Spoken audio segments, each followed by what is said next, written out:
it is absolutely necessary. If you have the ability to not only make space for, but mentor and uplift and empower, I think it is your responsibility.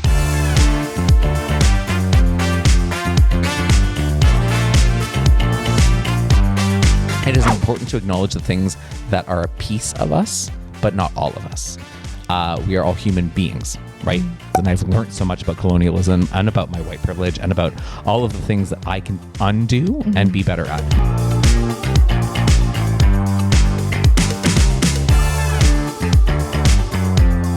And that's my perspective, and I'm allowed to have it. I love the footage. I am so excited to be doing this right now. Me too. Oh my goodness.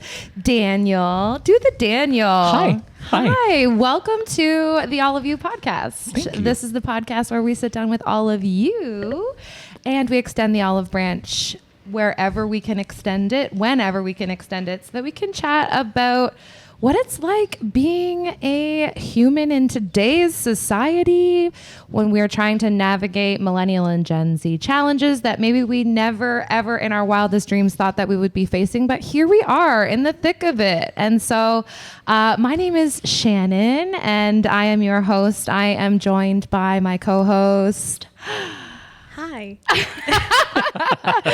My co-host, Shambhavi. Sham, how are you doing, Sham? I am very nervous. Yeah, you can be nervous. That's okay. Lean in and talk into your mic a little bit closer. There we go. Beautiful. And of course, our guest of honor, we've got Daniel in the house. Hello. Do the Daniel on Instagram. Daniel, thank you so much for being here in my home on the podcast set. The All of You podcast. Kind of obsessed with your house. Thank you. you. It is gorgeous. Thank you so much. Yeah. I have dibs on it. Okay, fair. Yeah. Fair. The moment Fair, they move out, I'm moving in. Gotcha. Yeah. I'm going to be super honest. I probably am not moving to Cambridge. No, but that's just, I'm more of a Toronto boy, but that's all right. Actually, I do want to talk about that. Yeah. But before we do that, I would love to start with you. Why me? Ooh. Well, because I have heard a lot about Toronto and being an international student, being from outside, Toronto is all the buzz and everything. But I've heard Shannon say a lot of times that the moment she drives into Toronto, she feels like home. Mm-hmm. Very and much. I've heard a similar thing coming down from you as well while following and stalking you on Instagram. Oh, thank you. I appreciate that. So, yeah, why do you consider Toronto your home?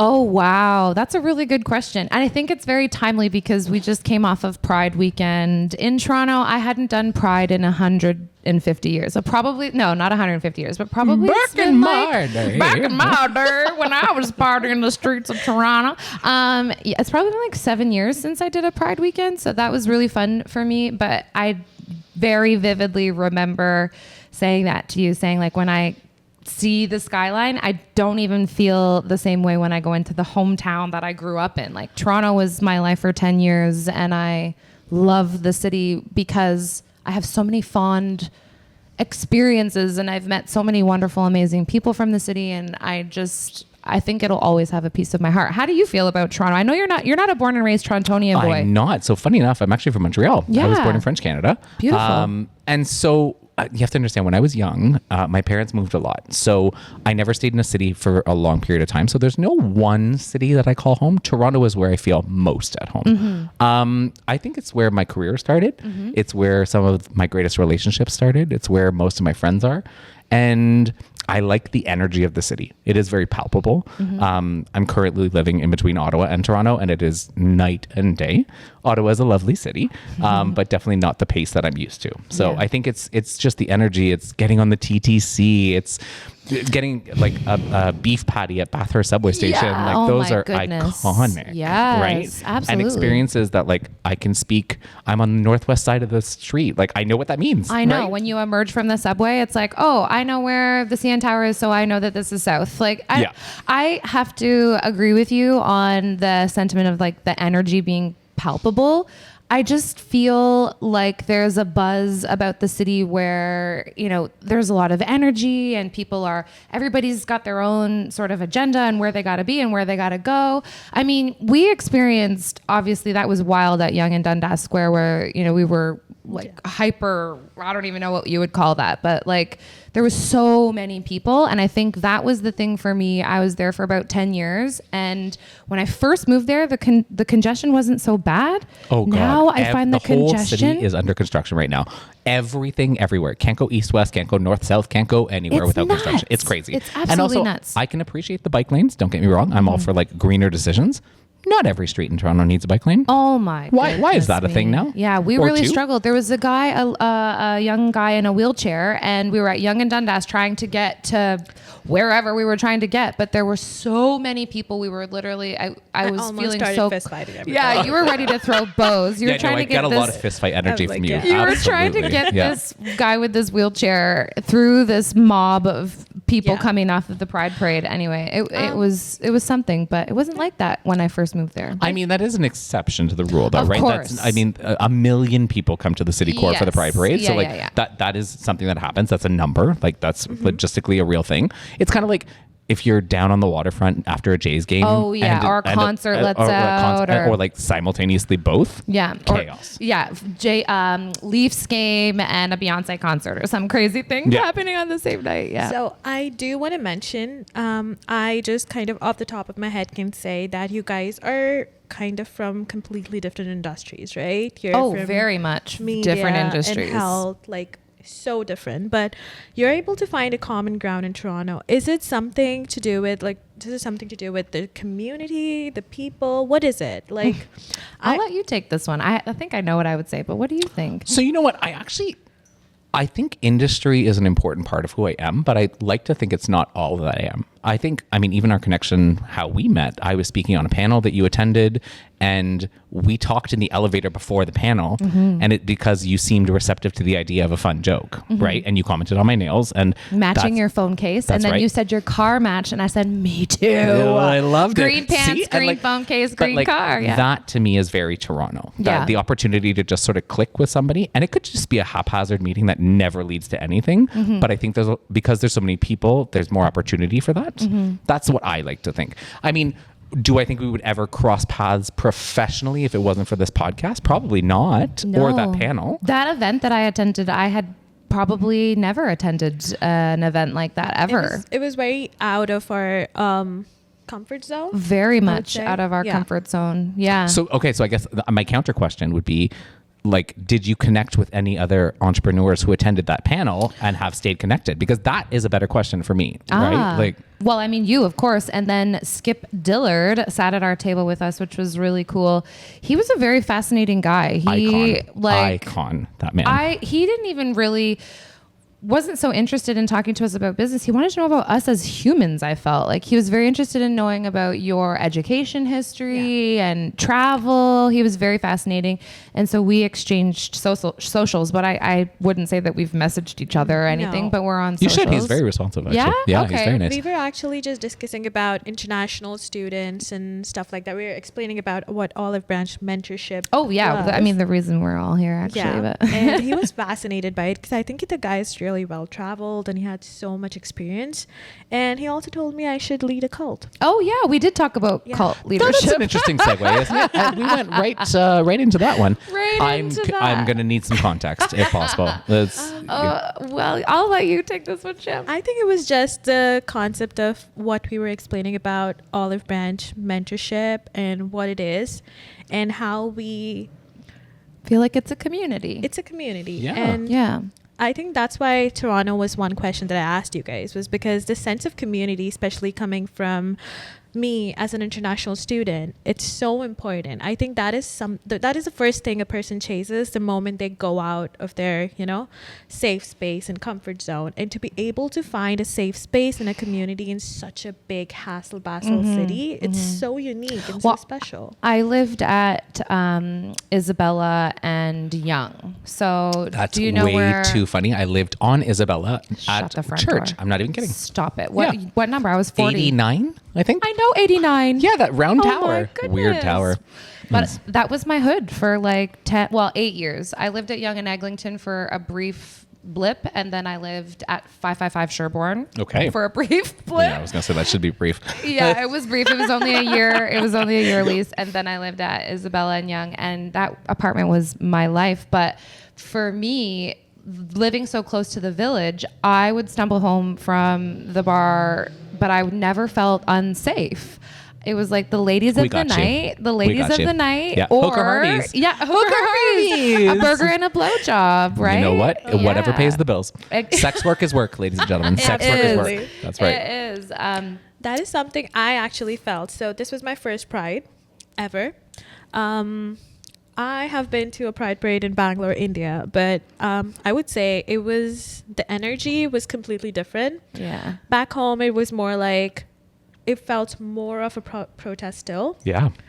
This weekend was more about just feeling so safe, and just not for a second, just went in, saw the people, saw the energy, felt it, and it was like, yes, this is where I feel safe. Well, to be fair, we did go out Saturday night to cruise and tango. Okay, so I mean that is a staple of your Pride experience. If you have to be perfectly honest. I told her absolutely. that, Who was that we performing? had to.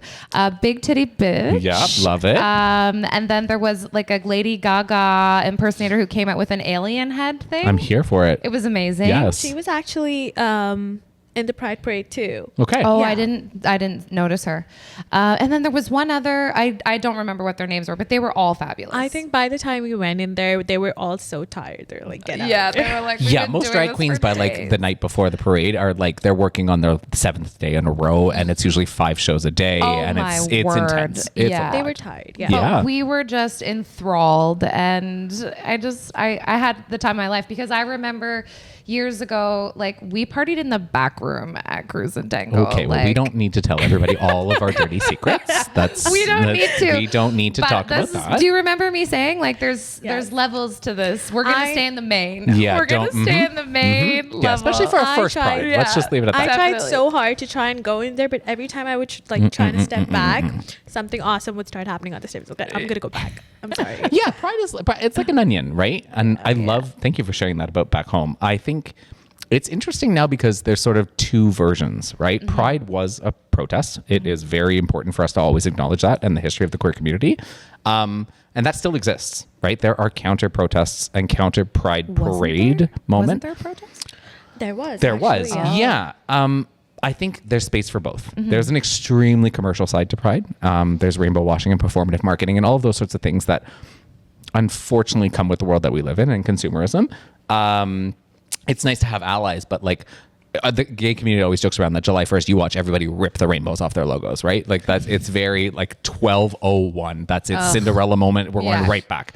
And I appreciate that we can celebrate both. I think there's space for both. There's a necessity for both. Visibility is very important, regardless. And I'm glad that you had such a great time. That makes me really happy. I literally just felt like I was bestowing a really meaningful experience that I had in my 20s. I felt like I was giving you that experience, because like when I tell you it was a ritual, like you plan for Pride for weeks. Like you probably plan for Pride for months, but we plan like my friend. Every day is my Pride, but like of course, yes, of course. But I mean, even you were saying all the events and stuff that you have to attend and the commitments that you have. Like Pride for me was always a really special time of year. I always struggle finding a community, only because I may or may not relate with every aspect of it. Right. May not find it to be very safe. Like sometimes, again, I feel like a tape recorder, but being an international student with OBM as well, OBM was part of a community that I just got integrated into because of all the common grounds I've found with what we stand for. But other than that, in the society, it's hard to find like a common space because everybody's like in a hustle. There's like, you may or may not relate with them morally, but Pride is the one thing that you just go in there and you're like, yes. Yeah, everybody is equal and equal rights for all. I'm really proud of you. You're very good at asking questions. You're she's definitely steering us. Did you notice? Natural Like she's like, and next host. question, and we're gonna keep going. I really do love that though, and I think that it's important for us to just acknowledge that as an international student. How long have you been here for? I think Jan 2023 was when I got in. Oh, So a year and a half. Oh, year and a half. That's amazing. So in terms of your experience before OBM, what was your like family unit or your support system? What did that look like for you? So I come from a nuclear family very similar to this one. My dad's in the defense, so we constantly moved every 2 years. I have moved to a lot of different cities, and I think that was one big reason why I'm able to like quickly make connections, and adjust with people.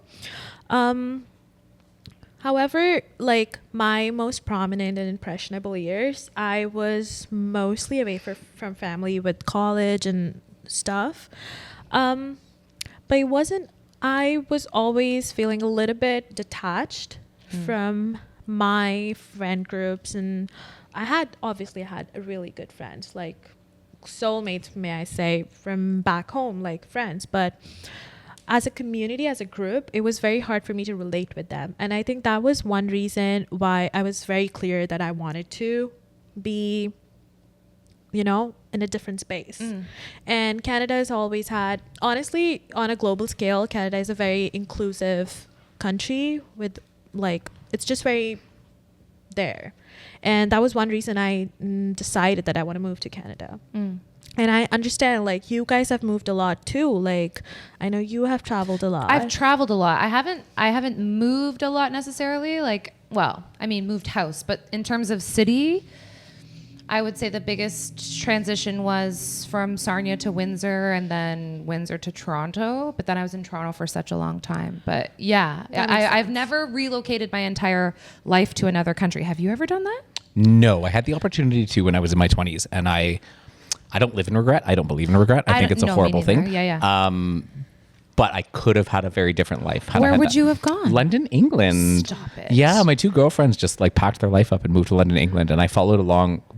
It was just so incredible to watch. Like they'd be like, "Oh, we're gonna go to Germany for the weekend." I was like, "What?" Oh my gosh. I'm gonna drive 5 hours to Toronto. Like, right. Oh my gosh. I had a weird fantasy that I wanted to live in Ireland at one point, but I've never. This is why I'm so fascinated by the experiences of internationally trained professionals and international students, is because I know how much I love the feeling of going away on a trip like 2 weeks or like I've only ever been on a 3-week trip once before in my life, but when you come home, it's like that feeling of coming home. But I can't imagine staying away for like ever. Like I just can't imagine staying away forever because I feel so safe in Toronto. Like flying into Pearson, I don't know, I just do. I don't know if I can advocate for all international students because I see a lot of them who have like, you know, big families back home and they've been living in the same city for like forever.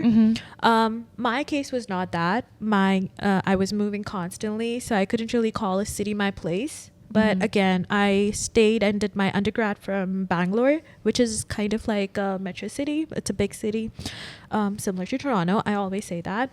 I love the fact that any city where people are more inclusive, they are driven with like, you know, they're passionate about things. Like the only reason I was like, oh, I wanted to go talk to Daniel is because when he was sitting on the panel. Yeah, you were insistent on it. Yes. Yeah. You were very clear and very, you know, passionate about the kind of companies or brands you want to, what do we say?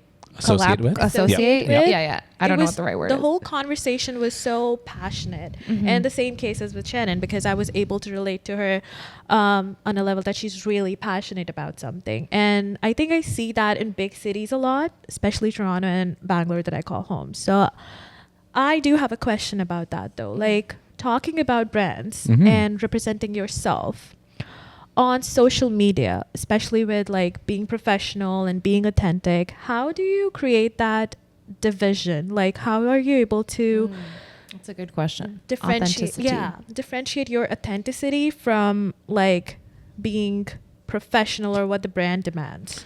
Yeah, I mean, first of all, thank you for the compliment on the panel. I really enjoy public speaking, and it's something that I've loved since I was very, very, very young. I still remember my first speech in grade school in Montreal. I was 7. Oh my. And my my parents had no idea what I was going to talk about. And then I got up in front of the entire auditorium in school and I talked about sexual abuse. Oh, wow. And my parents are like, what? Like, Way to drop the gun. I was like, okay, well, I mean, that's what I want to talk about. Amazing. Very strange. I think it's an ever-changing topic, if I'm going to be honest. Authenticity is something that means different things to different people. For me, at least I was able to launch my career at a time in 2013 where it became like a follow-along diary, right? There are sort of now these themed social media accounts where you know that it's always going to review a concert, or it's going to be a recipe, or it's going to be the same recipe with different ingredients, or it's going to be like fashion. And I appreciate that.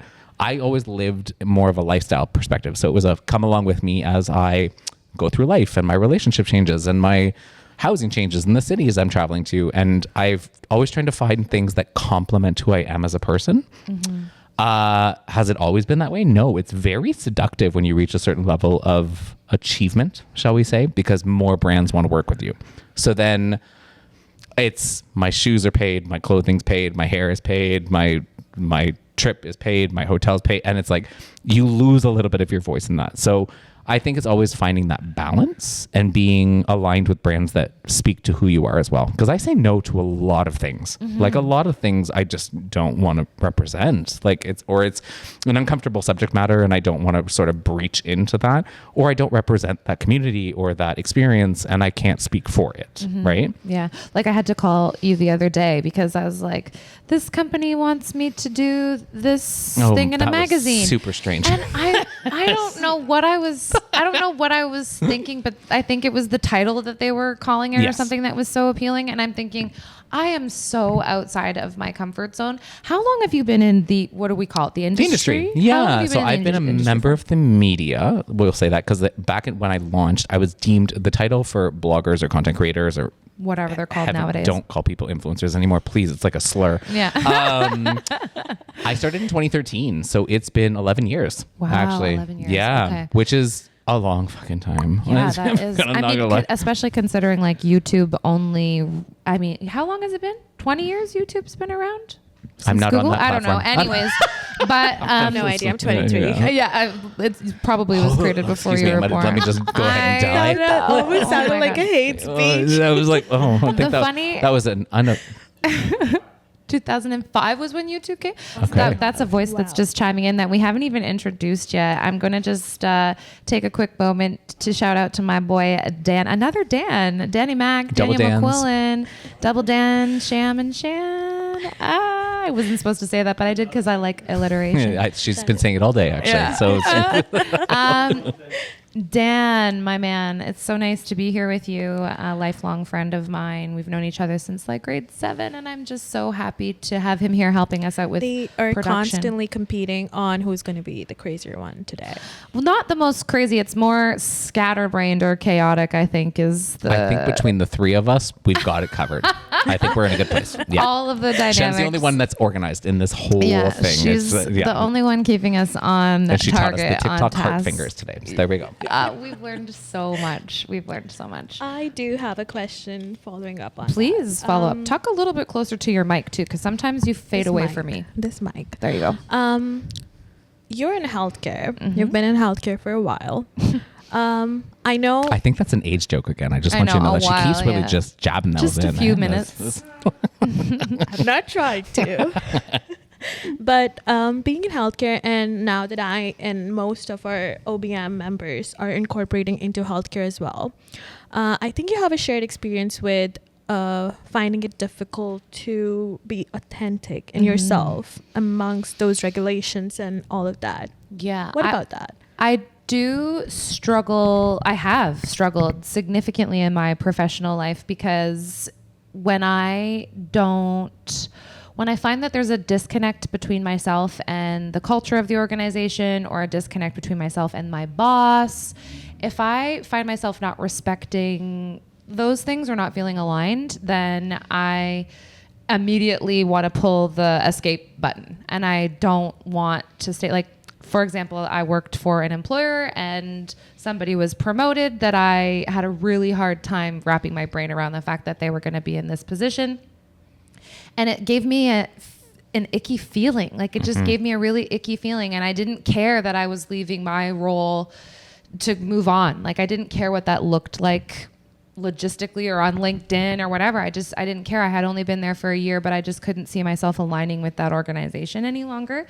And I mean, now fast forward, I've finally been properly diagnosed neurodivergent. So I have discovered a lot of things about myself in the last couple of years that explain why I am so resistant to certain, thank you. But why I am so resistant to certain types of authority, and why I am a justice seeker, and why I feel so strongly about change management and inclusivity and diversity, because I feel like I had a really hard time fitting into the boxes that were created in a professional landscape, especially in healthcare. I have a very hard time being phony baloney. I can't. Like, it's very, very hard for me to have phony small talk conversations. And I don't know. I did really struggle. Despite having a very successful career in healthcare, it did not come without its challenges, for sure. I know both of you have, well, I'm going to use this word, but you guys are at an influential place now in your respective careers. Do you think there is a need, or do you feel obligated to create a safe space for the newcomers, for the younger generation? Well, he already did for me. Yeah, I'll go first. I think it is absolutely necessary. If you have the ability to not only make space for, but mentor and uplift and empower, I think it is your responsibility. I didn't get to where I am on my own. It took a lot of people supporting me. It took a lot of doors being opened for me in the beginning. I mean, I walked through them, let's be honest. Like I always joke around that like there were some very monumental people that helped me start my career, but I built my career myself. I continuously believe that you have to put good into the world in order for good to find you. So that's sort of how I like to look at that. But diversity, inclusion, representation, I mean, especially being a member of the queer community, there's not enough of that out there for us. And so I find myself constantly leaning into spaces where I can do that or offer different perspective. I mean, I'm very much like you, where I'm not going to be fraudulent. I'm just not. It's not in me. If I don't like you, I'm not going to make it public. Exactly, like I'm not going to be nasty or unprofessional or immature about it, but I'm also not going to like sit beside you and ask you how your day's been going. No thanks. I'll just sit beside you. I don't have to be your best friend. Like it's I think that finding ways to like get along with people without it being confrontational is very important, but making space for others is also extremely important. Yeah, there was a part of me that felt like when not to make this about my diagnosis or whatever, but when I was finally diagnosed and had, the support of my physician and mental health professionals, I wanted to go back to employers. There was this feeling in my gut that I was like, I want to go back to my employers and explain to them why I am the way that I am, or why I made decisions that I did, because I'm sure if I'm thinking of this one particular role, like if I was on a trajectory to be very successful in that organization, and when I came to them, I felt like it was probably blindsiding to them, but I couldn't at the time put words to how I was feeling about staying in that position, and just I didn't feel like it was for me. And now I'm at a point where, with Olive Branch Mentorship and being a mentor, which is still very weird for me to call I am not a mentor, but I guess I am. No, I guess I am. You absolutely are. 24 years in healthcare. Yeah, 24 years in healthcare. It's all I've ever done. I love it. Yeah. It's fantastic. I mean, I did work at a tanning salon in the 2000s. But other than that, a healthcare only. And I would say easily the thing that I struggled with the most was maintaining healthy interpersonal relationships and maintaining a healthy work-life balance. Now that we're drifting into past a little bit, let's go a little further. I do have a question again. When you guys were young and you were like, just kind of... Here we go. When we were young. Back when they were dinosaurs. Like when you were starting off and you were like figuring out your ways, what were some of the biggest red flags you found on people trying to mentor you or who were in position of authority and were influential? Ooh, red flags. That's interesting. So, I like to believe people are inherently good and that they don't have ulterior motives. I've been burnt many times because of that. Red flags to me are if you portray yourself in one way, and then when I actually start to get to know you, you are the exact opposite. That's a big red flag for me. Big time. So I guess that goes back to the authenticity thing. I think overcommitting as well. That's something I'm really guilty of. I'm going to be super honest. I take on way too much, and then I'm not able to give the attention that I deserve to be giving you if I'm offering a mentorship opportunity or a guiding opportunity. Red flags just in general are like, just be who you say you are. If you can't do it, don't do it. Right. And if you're trying to be kind, be kind. Don't actually be a horrible human being offline. That's a big red flag for me. Let's say what you mean what you say. Yeah. That's a good general rule of thumb. But I think I've been very fortunate in the people that I have identified as mentors. And I mean, this is for another podcast for another day, but I had a very tumultuous childhood where there was a lot of separation and a lot of inconsistencies in my parenting structure. And I found that I leaned on my teachers a lot. All throughout grade school and whatnot, I was like definition of teacher's pet. And, I speaking of speeches, I can remember vividly grade 5. I don't know how old you are in grade 5. So it's your age plus, the grade plus 5.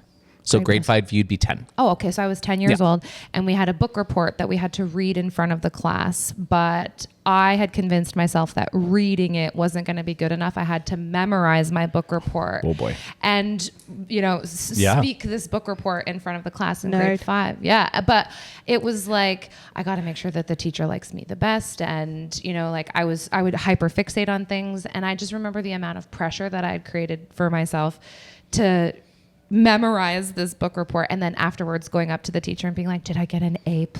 And she would put the red plus sign beside the A. And so I mean, a lot of the weird little things that I did as a child really sort of set me up, I think, for the sort of future of my professional success, but I think it had a lot to do with my perfectionism and having this intense, desire to be perfect in everything that I did. And obviously that developed an anxiety disorder and all of those things. Does perfectionism ever really work? Like, have you ever had a plan and be like, yeah, that's exactly what Loaded question.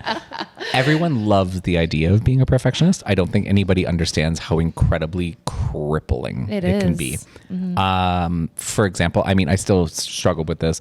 I hold myself to an incredibly high standard. Same. And when I don't meet my own standards, or when my personal life has to take priority over my professional, I feel like a complete failure. Same. Like, it is very debilitating. So yeah. I appreciate the idea of being perfect, but I think we all have to kind of accept that that's just not possible. Well, and I mean, you're probably the perfect person to ask about this, having so much of your life on social media and so much of your life in the public eye.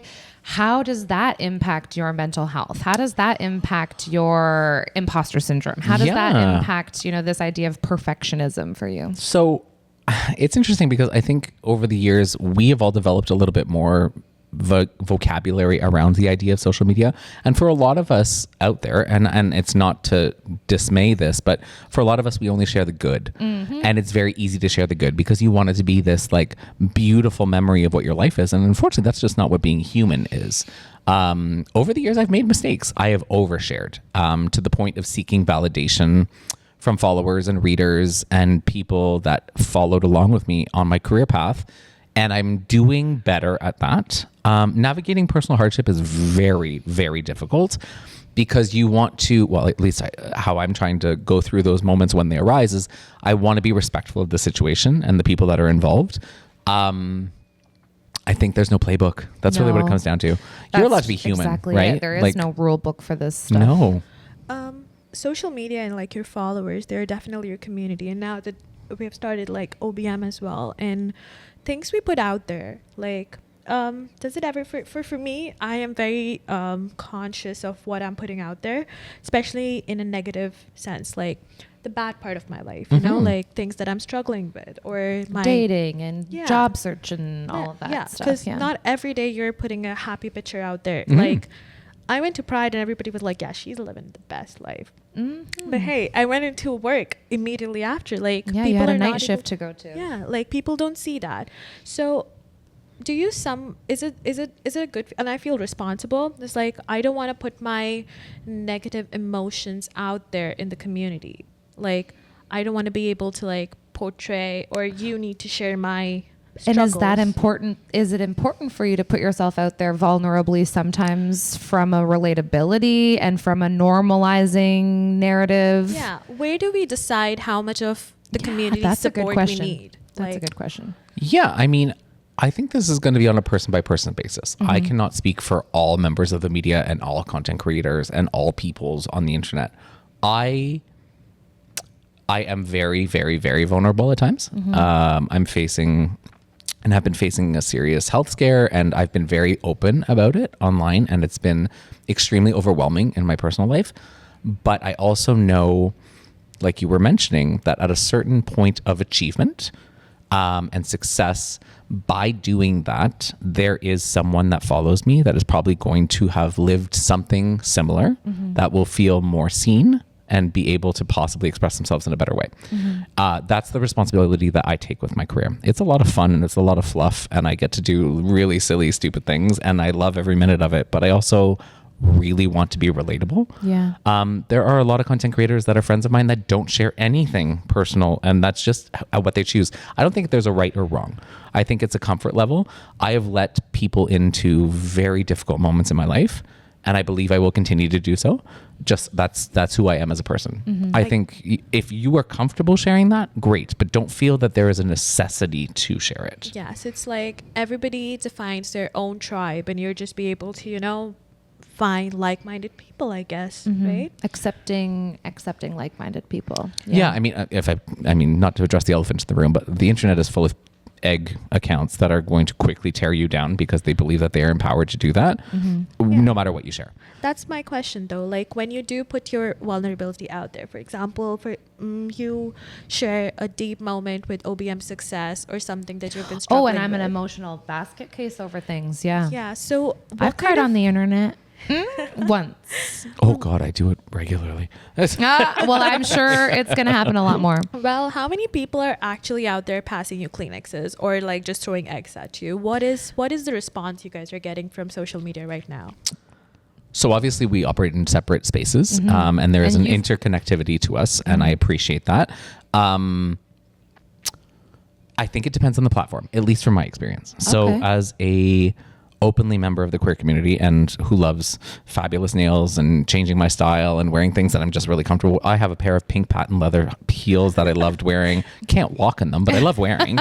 And when I share things like that, let's say on TikTok, it is visceral garbage fire hate, like just really horrible things. I'm not on TikTok yet. Yeah, good luck. I don't know if I want to. But I'm also a 40-year-old on TikTok, so I've got to take it with a grain of salt, right? I'll never forget. I shared my first ever TikTok, and it was a post about my relationship and about I was so excited to start my family. And the first comment ever on my first TikTok ever was an egg account, so no profile photo. It was like user 4275_9.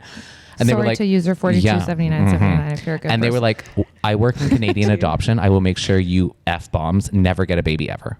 First comment. Stop it. And I was like, oh, okay, so that's what this is. Wow. Yeah. See, I'm so sensitive. I'm really nervous about that. Did you open their account and they had like a verse from some religious script on their bio? No, so just no bio, no nothing. All of their followers also have user 72_!5. Like This is another. This is the thing. People hide behind the internet, right? And they hide behind the strength that they think that they have. Now, I'm also basically an FBI agent. And if you do have a photo, I would take a screenshot and I use the Google Lens photo on my Google Pixel, and I can reverse find you, and I'll find your LinkedIn, and I'll find your employer. Good. So if you ever do come at me again with another comment, trust me, there's an email going your way. Stop it. Yeah, I love this. Yeah, no. But I mean, listen, when I first started, those hurt.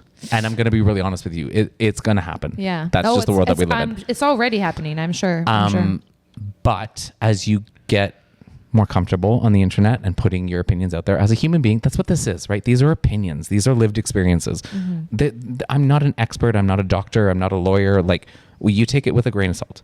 Yeah, I really wonder what my colleagues think about me. Like I really Well, get ready for user wonder. 1825 underscore 5 because they're coming. Like, Yeah, I really wonder what my colleagues think about me. I'm sure they think I'm absolutely insane And fabulous. There I'm is I a have part no of doubt. me that is insane, but I feel like I'm doing the thing that I'm supposed to be doing for the first time in my life. Daniel what has a comments beautiful behind you. feeling. Yeah. That's beautifully said, by the way. I share that a lot. I went through a pretty hard year last year, 2013. Holy doodle, 2023. 2013 wasn't a great year for me either. But anyway, 2023 was a really bad year for me. And I had sort of like an epiphany out of body experience thing that had occurred. And again, that'll be for another day. But, and then a few days later, actually, maybe now's a good time that I allude to the reason why you're such a good podcast host. Sham was a yapper. student of mine and a few semesters back, and I was teaching, what was the class? Issues in Health Leadership or something? Probably. I don't I'll know agree with you. what the course was called, but anyways, they could choose to do a presentation on any issue in leadership, any issue. And she chose to do her presentation on the difference between Gen Z and millennial leaders. And you grinded my gears the entire presentation, like Professor does. And anyways, I assumed her age, by the way. I just want everybody listening and watching to understand that she's not ageist. She doesn't hate millennials. This is no. obviously a running joke. I but love like, them. I love not them. at all. I firmly believe that millennials are the most fascinating creatures to walk on earth. This you was her also are the most presentation. beautiful, by the way. It's been proven on TikTok. Apparently, yeah, we're like aging in reverse. And the sheer obsession they have with Gen Z is amazing. I think it's an love it. equal obsession. I think Gen Zs are I'm just obsessed saying, with millennials. I love that like Gen Zers are like, oh, these are new skirt over pants. And it's like, we've done that, actually. you seen- We did it. You're copying us. Yes. So, And have you seen- the wristbands that Oh. are like socks? We did that. Same. Oh, yeah, exactly. Have you seen the? No, I don't know what that is. Oh, So, no. You know- for those of you who didn't hear it, it was like a spitting sound away from It the mic. was the Missy Elliott. Oh, yeah. Oh, That's yeah. a whole thing right now. Where What do you mean that's a whole Shaq, thing? I think that's what his name is. SHAQ. Shaq. Shaq. He went out on a date with the girl who actually did that. I saw the thing today. Wait a minute. Anyway, like, did the yeah, so audio now on all the the- song? No, the girl was Oh, being she interviewed horked. on the street. And Sorry, she, that's the word that we used. I don't know if that's an Horked. horked. That Yeah. is the word. Yeah. Yeah, that is the word. What's the word? Horked. It's like a t. Yeah. you guys are word for words. Like, it's so complicated. Okay, they've invented an entire new language. I know, but and she's saying we're complicated. Yeah. So anyway, that's the whole thing now. Is these Gen Zs are talking about like they made it Horking. up. No. They made it up. No, we've been since Missy Elliott. I need you to just stop doing that noise, though. I'm gonna I'm gonna. I mean, it's just Dan's in the back. He's just right behind you, and all he's hearing is that sound over and over and over again, and he's loving it. Anyways, I'm done with the Yeah, no, listen, I appreciate there is such I really appreciate that this generation has such confidence and such awareness of themselves and vocabulary to express who they are and express their genders and their sexual preferences and all of those things. I mean, I wish I would have had half of that knowledge when I was growing up. But same. It is also the bold audacity that like they've invented digital cameras and how dare we millennials. Listen, we only get them cheaper on Temu or Temu or whatever that is. That's the only I reason. have a digital camera plugged in, and I have every intention of taking that SD card to plug it in to see what's on it because I have I guarantee no it's idea. a lot of these in the club. Sweaty. Probably we were very sweaty messages. Yeah. at like the Boom Boom Room or something. Oh in my God. And then you Windsor. would go home after the club that night because Yeah. you had to be the first person to post the photos and you would post an entire Facebook album of photos. 100 photos 1000%. at least. Yeah. Okay, I'm gonna take them back. So, I have a question with that actually. Millennials. There was a concept, I don't know where I read it, Millennials. but during my presentation prep, Yes, pull the statistics. I kind of read that millennials were brought up with the concept of rewards, validation, rewards. What's Is that- reward? No, rewards. Rewards. There we Oh, go. sorry. I thought you said reward. I am Indian. I have an Yes, accent. you do have an accent sometimes. So I mean, that's right, Dan. She's just making up words. That's fine. normal. So like the whole idea of being rewarded for your achievements or being Participation award. yeah, like constantly being validated, or the need for validation, is that something that is something that you struggle with as adults, like growing up, or now, as a matter of fact? I'm probably not the best person because, again, my parental relationships were very severed, but I did seek that validation from my mentor and my teachers, right? Like I did, obviously, I wanted the A+ beside my A for my book report. So I sought that validation from my teachers, not so much my peers. What about you? Were your parents doting parents? Did they dote on you? This is a really loaded question. My parents were very different people. My late father did not believe in participation awards, like that everybody got a ribbon. Like there was a winner, there was a loser, and that's how you learnt how to lose. I think external validation is an interesting topic because I think then we get into mental health and psyches and traumas and triggers and all those sorts of things. Yeah, But do I like validation? Of course. I think it's lovely. If you find it in the right way, in a healthy way. And authentic validation too. I mean, not just... I'm going to be super honest. I'm also a lot older than a lot of the content creators in the space. And I think I have a little bit of a different understanding. I don't need everything that I post on the internet to go viral. And I don't seek to validate my existence or worth on the virality of something. I think it's the content itself that's important. Is that something you had to work on, or is it just like as upbringing you were quite different? I'm trying to not get too deep on this one. I think it's learning to accept that not everything you do is going to be perfect. Right? You are allowed to make mistakes. You are allowed to be a human being. You are allowed to create a piece of content that doesn't get a million views. I feel really silly on social media because we have 500 followers on Instagram. I have gonna be more after this. 300 and something on my own personal Instagram. And then LinkedIn is where I don't even know what you would call a LinkedIn person, but I think I have about 2,000. LinkedIn person. So 2,000 followers, I think, Probably. on LinkedIn.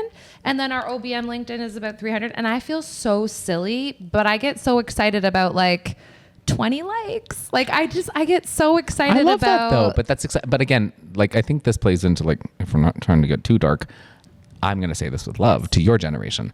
Talking about seeking validation, the importance of virality is much more important to your generation than it is to ours, in my opinion. Yeah. Because you feel as though you are not of value if you're not getting validation and enough likes and enough this and enough that.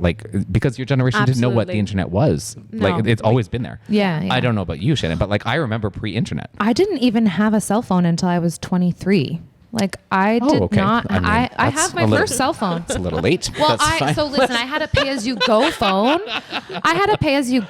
But it Oh my never God, remember had. buying minutes? Yes. Yeah. And I never bought minutes. Don't look at me like that, Shannon. I never bought minutes. So my first phone was an LG chocolate. Oh, the white sliding one. The one. white one, Yeah, and yes. it didn't work in the wintertime because it was a touchpad and it Yes. was heat sensitive. And if it was too cold, the phone. Do not look at me And like this. T9. This is it's like a millennial hate crime over I'm here. going to show you this after, but my T9, the buttons are worn T9 out. texting. The buttons are worn the bottom out. two, because it was always the T and Oh, it was there's always the still Y. have that Maybe phone? 6 of them that are Yeah, worn for out. some I'll reason, show it to you after. I think a lot of us still have Why all do you these still phones. have that? Why? I don't know. I don't know. So that's I just a, remember there used to be Dan a in the back, do Nokia you that still have your cell phones from back in the day? Oh my gosh, yeah. I'm sure I have. you guys are like hoarders. Yeah, it's interesting. I don't know why we kept them. I don't know There why wasn't either. also okay. So not you guys only have smartphones. An There was no such MP3 thing. player? Yeah. Oh my God. Yes. When an Hey, Apple I shuffle- had that phone. Yeah. Oh, No, like MP3 player is not a phone. MP3 player is like a thingy, right? Where you a thingy. I'm just speakers gonna and die stuff? now. I'm No, gonna just that's I'm it. gonna show you an this- MP3 player I later had an too. iPod with Okay, but an iPod, the original iPods were like a brick, and they could hold a million songs. Yeah. And then Apple's like, no, that's too much information to give them all at once. Let's Yeah. go way back and Yeah. charge them way more. Yeah. Yeah. Oh. I had the Nano, the little hamburger my shaped God, I thing. love Yeah, that. and it was green too. Oh my goodness, It's like it was meant to be. Was meant to be. Okay. You took it back. Millennials love nostalgia. You started this conversation, so I that's am right. the most nostalgic human the reason ever. why I asked that question was because Gen Z is perceived to be very nonchalant. Like they don't. Oh, Yeah, care. you don't I They're don't. DAGAF anything. I'm Is that gonna what be- it is? That is don't what I give a F. Anyway, Yeah, continue. Oh, we're not swearing because I already sweared once. Whoops, that's fine. Oh no, Okay. I'm a swear machine. Okay. Swear master. No, we don't care for that, so it's okay. We can swear away. But yeah, it's perceived that Gen Z is like very nonchalant. They don't care. But at the end of the day, it's like, I don't know if it's just because mental health is just so out there and spoken about now, but everybody's so bothered by what other people are thinking. Yeah, I know. You guys, and like, and I say this with a lot of love, but like when you guys try to cancel something, it's like you rally together. It is a social cause. Like when you have decided that we don't get to do something anymore, oof, it's like it's a war. Has that ever happened to you? Have you been canceled? No. But like, you know, when they're like, this is done, that's over, Well, and you're like, I don't. I got care. made I fun just of think last week.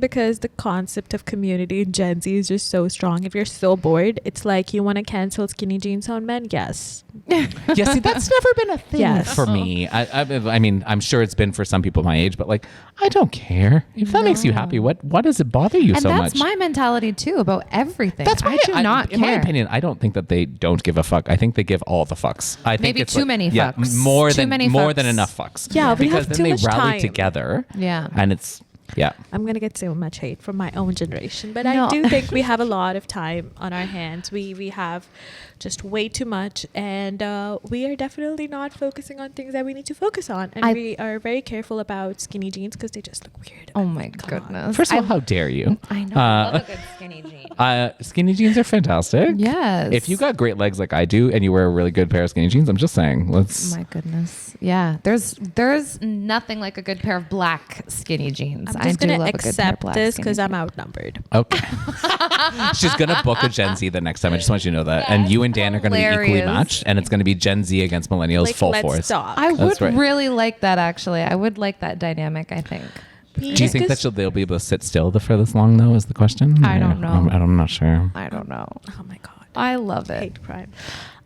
Says the one. He's the cult leader of them all.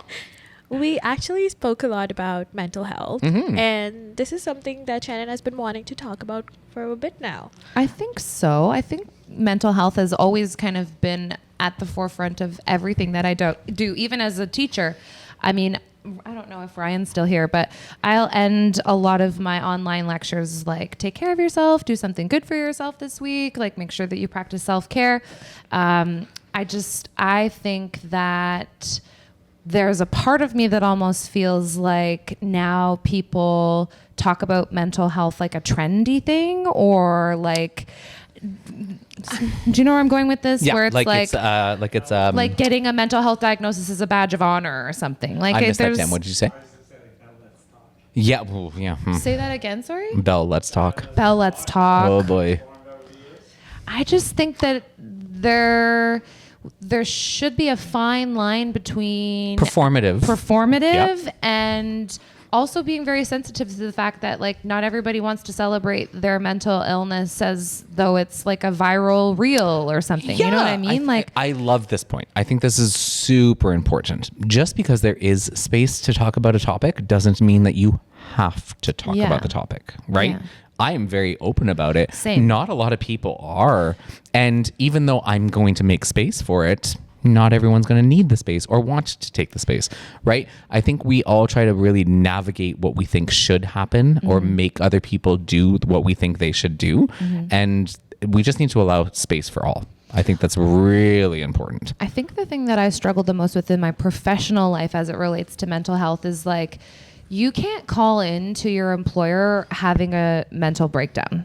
You can call into your employer having diarrhea or a urinary tract infection. I don't think I have ever called in sick because of diarrhea. I just want you to know that. Like, really? I'm gonna go on Okay. record. Well, in healthcare, We know Like, you're can you imagine being fabulous. like, I can't come in for my serving shift. I'm pooing everywhere. well, Let's- listen, in We healthcare, already nobody know cares. you're fabulous. Okay. Yeah, that's how you know you're fabulous. But when you work in healthcare, your arm has to be falling off for it to be like inappropriate for you to call Isn't in that sick to work. horrible. It's very, very complicated. It's very complicated to navigate. And Even it's like post-COVID? Guilt. Like, even post COVID, are no you kidding? way. The Guilt. shame.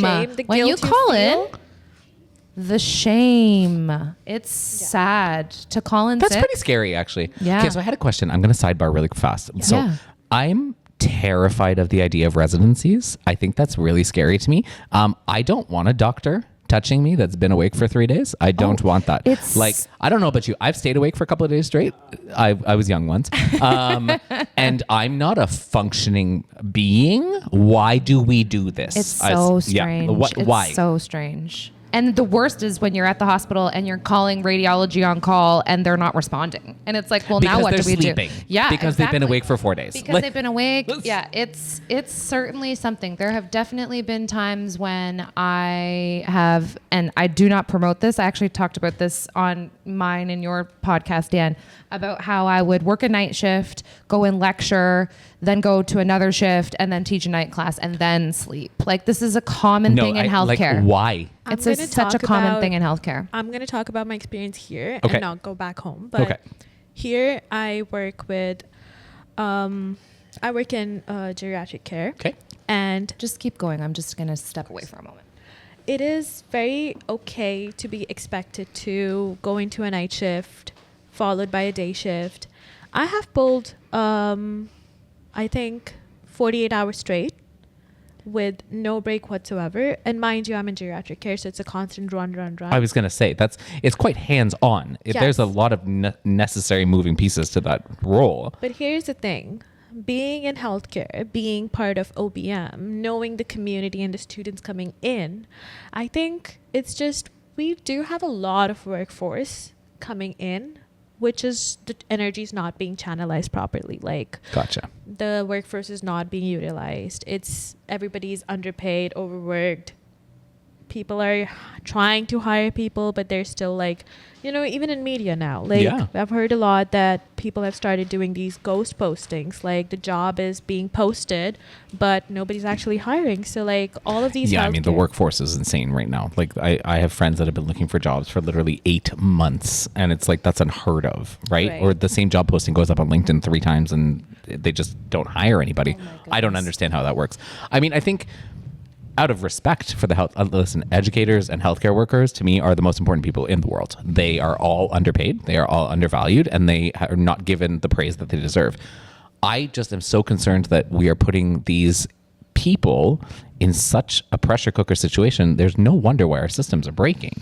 And this is part of the reason why OBM is so important to me, is because I don't think that young people are choosing to go into fields like healthcare and education, because they've obviously just lived through this horrific, pandemic situation, and the trust that has been, obviously ruined with our government and healthcare and education. I just think that young people are not going to choose those avenues for education. What's our system going to look like in 10 or 15 years? I'm like standing here and I'm constantly contemplating whether I want to actually be part of healthcare, whether I want to switch to administration, whether I want to completely ditch this and go into marketing. Like, this is a constant struggle. Yeah. And that is because no matter how much effort you're putting in there, with the job market, inflation, I can list 1,000 things, but at the end of the day, it's about how accepting we are, because at the end of the day, with healthcare workers, you have something that goes way beyond just money and time and your mental health. It goes beyond that. The other person's life is In your hands. in your hand. Yeah. You are so, and that's like the idea of guilt that's put in place, and you're burnout, so what? Like, Yeah, this person's the gonna rate die. of burnout that we are seeing in healthcare today is higher than ever in the history of healthcare. Like, I know in the early 90s, there was a staffing crisis, and they were bringing in internationally trained doctors and nurses, I don't know, like 92, 93, whatever. And But they Mike are Harris years, right? bringing Yeah. in... I mean, he also I- destroyed education I around know. then too. Yeah. As an instructor, I feel like I have to provide specific statistics, but I know that the idea of bringing in internationally trained healthcare professionals was, how we were going to solve this staffing problem post-COVID pandemic. But what's happened is that all of these internationally trained professionals are coming here, and we've created these flaming hoops of fire for them to jump through in order to be able to be licensed or registered as whatever. And then, I mean, but this is also, let's be honest, it's a systematic and colonial construct that we're putting on peoples coming to this country that is the built on. workforce in general is archaic and inefficient. Look at the and education of people that are, reduced to jobs that they would never have done back home because they are just not deemed equal to what we consider the standards. I know. It's wild. It's absolutely I wild. actually have a question. Go. So have you worked with like I mean, your whole crowd is so diverse. Have you worked with people who are like on their work permits or stuff like that? Have you worked with international or new Canadians or people that aren't even Canadians or just living here? Yeah, I have, absolutely. So like like on the internet, it's all the time. Like people are always questioning work ethics. They're always questioning and doubting like their capabilities. Being in media, I know it's completely different from healthcare, but I want to get your perspective on this too. How have you find the trends? Like, I always believe that being an international student, I have a bigger responsibility to prove myself and, you know, make 100 times more effort, especially for the hoops that I have to jump through. But not only that, but also just kind of prove myself. Like, me moving here, me making this decision was such a big thing. So I have to prove myself. What are the work ethics like? Do you ever struggle, or is it something? So first of all, I think it's hugely important for me that we're talking about struggle, and I need to acknowledge my white privilege first and foremost. Same. I'm also a cisgendered man, so I'm not going to sit here and talk about how the things that I have to go through. I think there is always room for growth. I hate that you have to work twice as hard or feel the necessity to that. Same. That makes me feel as though I need to do something to help you not have to do that. And I don't want to, and again, I don't want to be the white savior. Like, again, there's a lot of layers to this, right? And I want to acknowledge all of that because I think it's very important for me to do that. Inclusivity is an interesting perspective when it comes to the media because and people are very vocal, and I love that people are more vocal now. So, for example, there was, and I've worked with them, so I can't name them. There was a major online sales platform, let's say that recently hosted an influencer event, and they only invited 4 people of color to the event, or at least that's how it was portrayed. Now, I wasn't at this event, but the content creators that fall within that demographic were very quick to call that out. And I like that because I think we need to all be held to accountability a lot more. It can quickly spiral into other things, but work ethic, I think, is you as a person on the inside. I don't think it should be defined by what's on the outside, but I acknowledge that is the reality, right? I am still unlearning a lot of damages of being a child of the 80s, and in the 90s, we were all told, you don't see color. Well, that's a white person thing, and it's a white person solution to a world that's full with many more people than white people. And I'm unlearning that. So I think, full transparency, I am not the only person that should be asked this question. I think I would love to hear your answer as well, Shem, because I think that I don't know how to answer that as a person that's not a white man. Fair. Can you actually talk about what your experience has been like? I want to hear a little bit more about your experience when you talk about having to work 10 times as hard. Why do you feel like you have to work 10 times as hard? Okay, so I'm still currently employed with them, so I don't even think any people from my organization actually watch YouTube. So you don't have to talk about your employer specifically, but I'd like to know your perspective on this. I was very lucky when I came here. Like, I don't know if I would say it's luck, but I was very adamant on what I wanted to do. I wanted to be in healthcare. I didn't want to do anything else. So I was unemployed for 4 months straight, and I was like, okay, you know what? That's fine. So I was very quick to get into a very administrative position. I don't want to say authoritative because it's not really. It's just a little bit more prominent than I would expect. You've got a supervisor position. Yeah. So being there, working with an organization that's well established, that's been there for a few years, it was very quick for me to realize that there's just acknowledgement. Like, there's no acknowledgement of what we are, like what our achievements are from back home. Just because it's a different country's credentials or a different country's degrees, it's like it doesn't matter. Yeah. Like I had a doctor working with me. She's not licensed here, of course, but she's a doctor regardless. And she faced a lot of struggles because, well, you're not from Canada. You didn't do your medicine from Canada. But at the end of the day, it's medicine. I'm gonna save life. She's gonna save life. It's the end of discussion, right? So she had to work 10 times harder to prove herself. Yep. I am a very stubborn person and I'm very ignorant sometimes. So I never really realized that there was racism happening. I was like, oh, you're joking. I'm joking. It's funny. But on the other hand, the reality of the situation was people were being racist. They were being condescending and like weren't respecting us as who we were. They were questioning our authority constantly. It's like, why are you a supervisor? Yeah, you First in of a all- supervisor role, they were challenging you. Yeah, first of all, the ageism, racism, it's so easy that it comes so easy to some people. Is just absolutely appalling. I think a lot of people actually who are trying to be inclusive on the internet right now, especially like influential people or people who are constantly involved in these things, are just being held accountable and being called out constantly, is why they're kind of like, shading themselves to be really inclusive, but they really are not. Like, Yeah, and this is where, from my experience, and again, thank you for sharing that. That was very eye-opening, and I really appreciate that. Actions speak louder than words, and I genuinely believe that.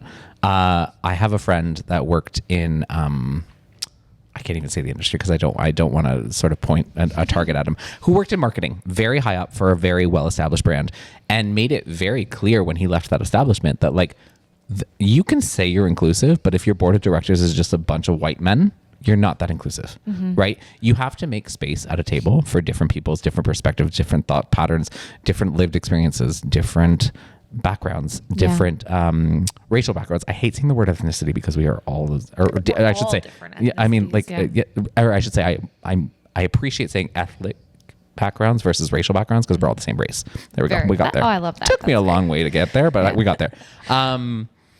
Yeah, I the world can't be run by white men anymore. Let's be honest. I appreciate that I'm losing out on jobs for people of different expressions and different skin tones and different backgrounds, because I think that is so much more important than me being hired for the same campaign that I've done for 5 years. Yeah. It's something that the phrase that you used, and I want to make sure that I remember that you said, I don't want to be the white savior. And I think I'm really struggling with that too, because you also use white privilege, and it would be ignorant for me to not acknowledge that, my adopted family, my adopted mom was an administrator in a long-term care home. My career was set up for me from take your kids to work day. Like I never had to struggle to get a job. I've never had to struggle to make ends meet. I've never had to, well, that's not true. I mean, when I was a student, you have your student struggle, but I landed a permanent full-time position, before I even graduated, and, I never struggled. And so when I became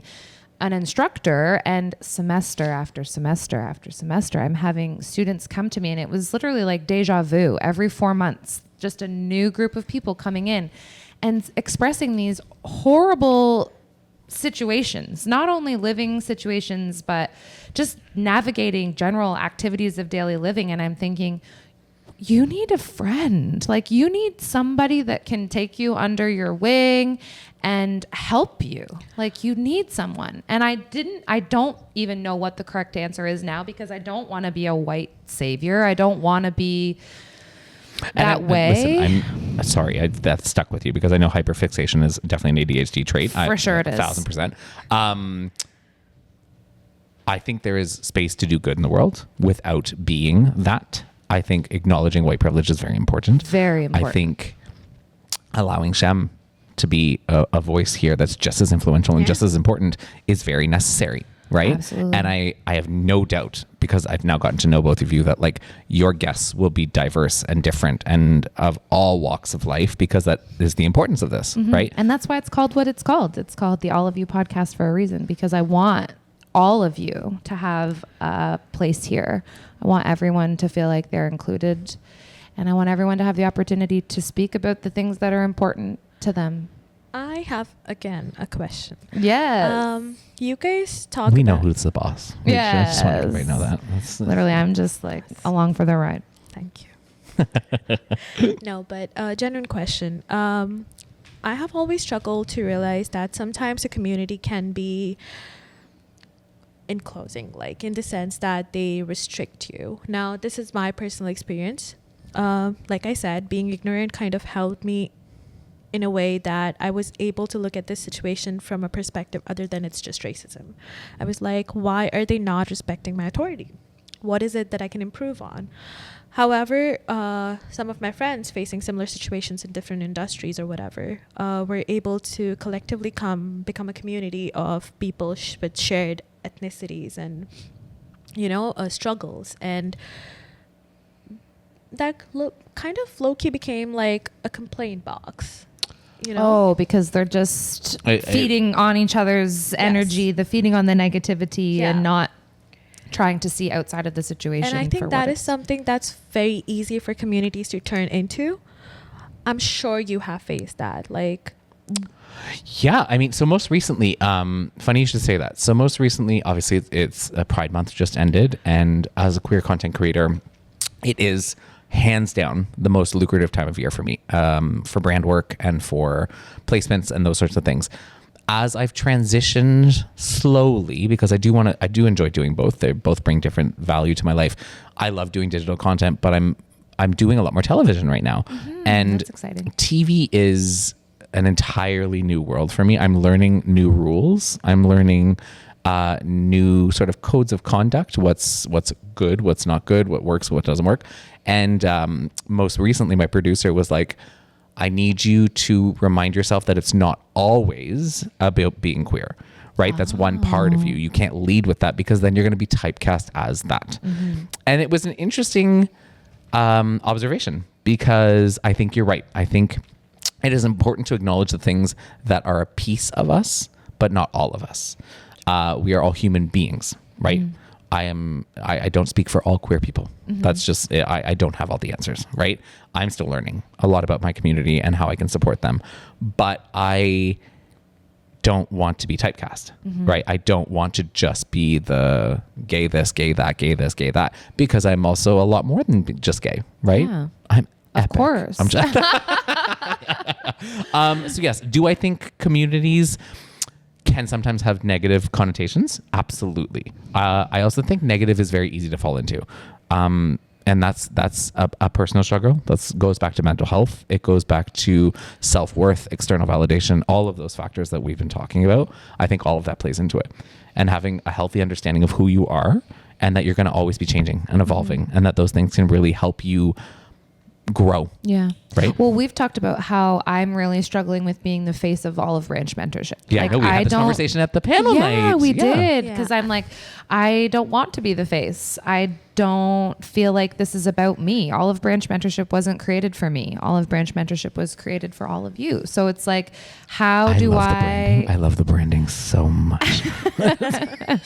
So how do I separate myself while still being influential and impactful, but making it more about the people that it's supposed to be about? I think that's just one of the biggest things I struggle with. I actually would like to ask more about you as a person. Now, this is obviously like Olive Branch is a platform that you're giving a bunch of students and like, like all of us to be able to represent ourselves. Like, this is an opportunity that I wouldn't have gotten any other place, especially being from healthcare. Like, how many people working in healthcare sit on podcasts? Like, I don't know. You know what? A lot more should. I'm just saying. Well, we looked up some of the healthcare podcasts and they're not the most entertaining. They're very professional, very professional. I'm sure they are. And I'm sure there's a lot of great audiences out there, but I love that this is a little bit more of an open discussion, Yes. right? Yeah, absolutely. I firmly believe that industry should always be intermixed because there's just so much collaboration going on. But getting Should back be more to- collaboration. Yeah. Definitely. Getting back to you, like, I would like to know about your, because I think this is something we've never discussed before. Like, do you struggle with creating a community for yourself, a safe space where you can go and like rely on without having a negative influence? I think the thing that I'm struggling with right now, just with navigating Olive Branch, is that I still have a professional career that I need to maintain those specific boundaries within. And it's like, I want every student to be involved with OBM, but it can't be a student that I'm currently teaching because there can't be favoritism and there can't be, so I'm really navigating now where I've got students coming up to me being like, I want to be involved with OBM and I want to be involved with this and that. And it's like, I'm having to set some boundaries with my own relationships that I'm developing, with how transparent I am, because I'm a very open book kind of person. But when you're a professor, I forget that there's a power dynamic there. I don't feel it, but I know the student that is interacting with me is like, the professor. Like if you see the professor at the grocery store, it's like, oh, I saw the professor out or whatever. And I don't think I was as aware of that until Olive Branch became a thing, where quite literally back in January, I was like the third week into a semester and I had never talked about Olive Branch. Like I hadn't even brought it up. And this guy had approached me after class and was like, how's Olive? And I was like, what? And he was like, yeah, I started following you back in India like 8 months ago. Whatever happened with OBM? And I was like, what? Like, Olive is her dog. Olive is my dog. Okay, gotcha. Thank you. Olive is my dog. I mean, Olive Branch, extending the Olive Branch, and it's evolved a lot. Even in just 6 months, it's evolved. But I'm really struggling with remaining true to who I am and wanting to really step away from the professional stuffiness that I've been, engulfed in for the last 20 some odd years. What about your support system? What about your community? Like apart from Olive Branch, like that's also a topic that I'll have to be very careful to navigate because there's lawyers involved currently, but I do not have a strong family unit, like biological or adopted family. I don't have that in my life anymore. And I think, well, that's a huge driving force behind why I decided to invest every waking moment of my life into putting positivity into the world, is because I think that we need to have a strong foundation. I think we need to have a strong group of people that you can count on and rely on. And what I was noticing with, the people that I teach and the people that I support is that they didn't have that. And when I found myself at rock bottom where I felt like I didn't have anything or didn't have anyone, I was like, I never want anyone to feel this way. I never want anyone to feel alone or abandoned or lost or hopeless or helpless. And so I don't know that I've gotten to the point yet where I feel like OBM is my family. Like I feel like corporations or cultures that say, this is your work family. Like I find that very cringy. Yeah. But I do find that OBM is providing for me something that I don't necessarily think I realized it was going to do, which is create this positive mission. And I think gradually over time, I think the people that come into a part of the OBM team, I think it will just naturally evolve into a community where I feel safe. But I don't think I'm there yet because I'm still navigating those weird boundaries with how to still be a professor and a healthcare professional while also simultaneously trying to create a name and a face for myself in a social platform, while also simultaneously trying to be a mentor and also just still be true to myself and swear and, be silly like I am in real life. I don't know. Maybe I'm just rambling on, but OBM, again, isn't supposed to be about me. It's supposed to be about other people and a community for other people. But I feel like it's... Yeah, I think that was one of the major discussions we had with you over on the panel day.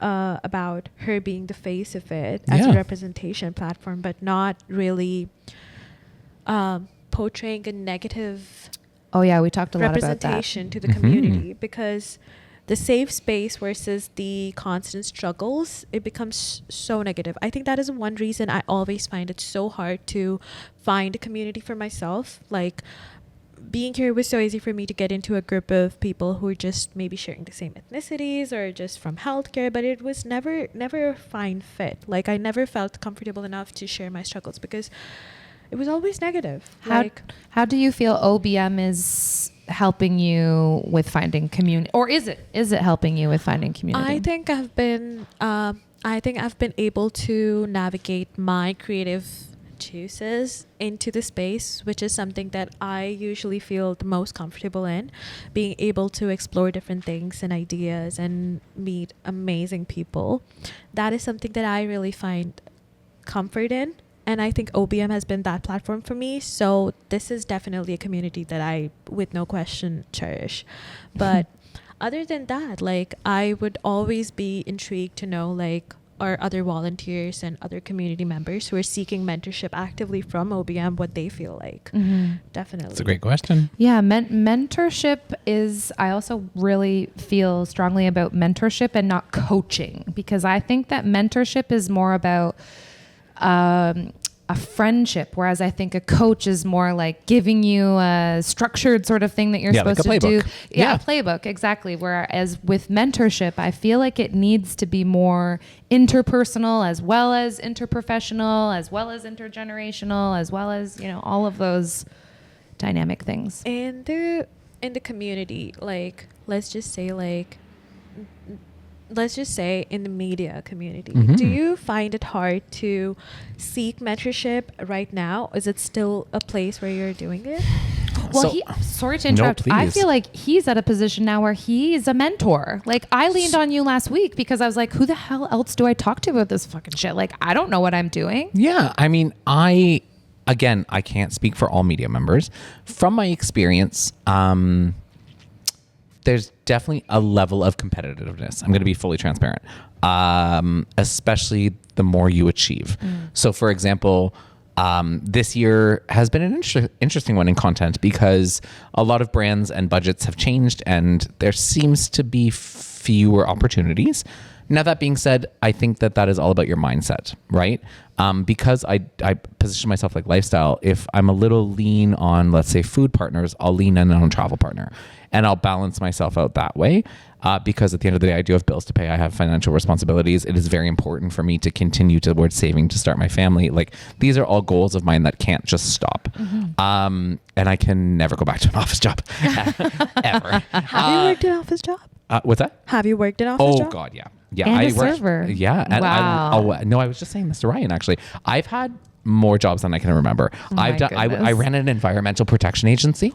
I'm not even kidding. I was a server. I worked for the Canadian government for all of 6 months because it was the most boring thing I've ever done in my life. Wow. I worked for a financial institution. Yeah, I've done a lot of things. You're I've been like a director bougie. of marketing. Yeah, I'm a little fancy. But the problem is that I also am extremely fickle and I don't stay at a job for very long when I'm in a full-time structured that's role. your ADHD.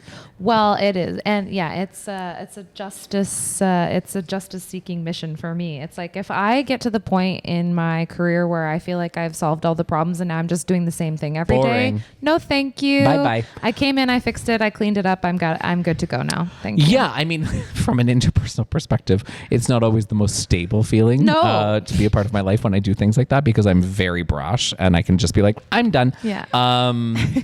But when it comes to it's just, unfortunately, sometimes it's very much based out of a jealousy perspective. And when I've looked to mentors, yes, I found incredible people. My producer that helped me get onto television is a mentor to me. She is so incredible. She has so much knowledge. She's been doing this for decades. And hi, April, I love you. And I look to her and I can trust her implicitly with the questions that I might be embarrassed to ask to other people. Yeah. I want to be that for people. And I think in some ways I have been. I want to do it more. Again, being a mentor is challenging because it can be very time consuming. And I unfortunately fill my schedule and my life hectically.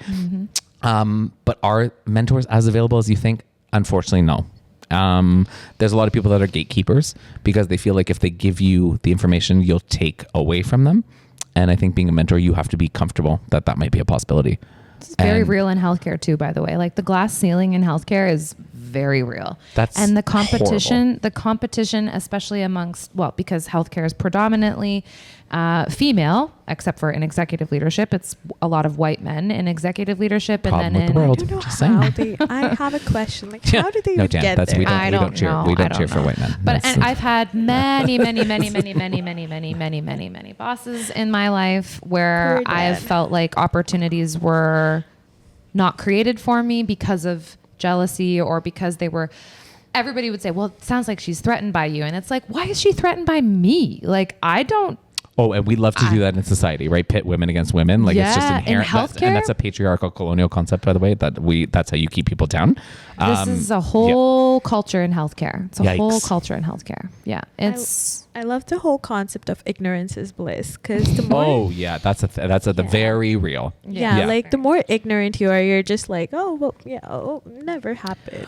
We're gonna take a second to do a little exercise Ooh, because fun. I think it'll be interesting to see how, as millennials and Gen Z, we respond to a little We're going back to something. this. We're really going to lean in on this one. Yeah. This is something that I do with my classes. I'm not a big fan of typical icebreakers like "Tell me an interesting fact about yourself." What's your favorite and movie? what's your favorite- Yeah. No, I like to I do don't have in my classes would you rathers. So 'Kay. we can. Well, Ryan is in the back. You're probably not going to hear his audio, but I'll repeat it.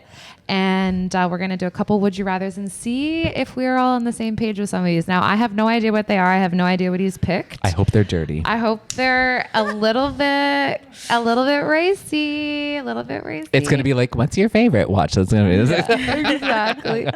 All right, ready? Very handsome Ryan. Go. We're ready. Very handsome Ryan, go ahead. Would you rather buy 10 things you don't need every time you go shopping, or forget to buy the one thing you do need when you go shopping? Okay, well, so I do both of those things already. Every single time. I buy 10 things I don't need, and I forget the thing that I don't, or that I do need. So Say. whoopsie daisy. Shem, go ahead, please.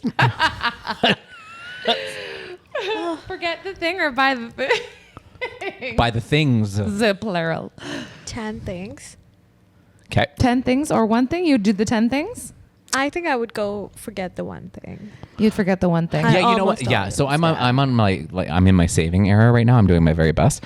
So I'm gonna say forget the one thing. Yeah, I think I'm too broke to be privileged enough Girl, to same. say. Like that's life is I would buy 10 expensive. It is. Oh my gosh. Anyways, I mean, if it was up to me, it would definitely be the forget the one thing, because I feel less guilty about forgetting the one thing than I do about the buyer's remorse from buying the I 10. also think we're borderline hoarding right now with I all am. of Are you the looking around my lemons and home? roosters. Like this is called maximalism.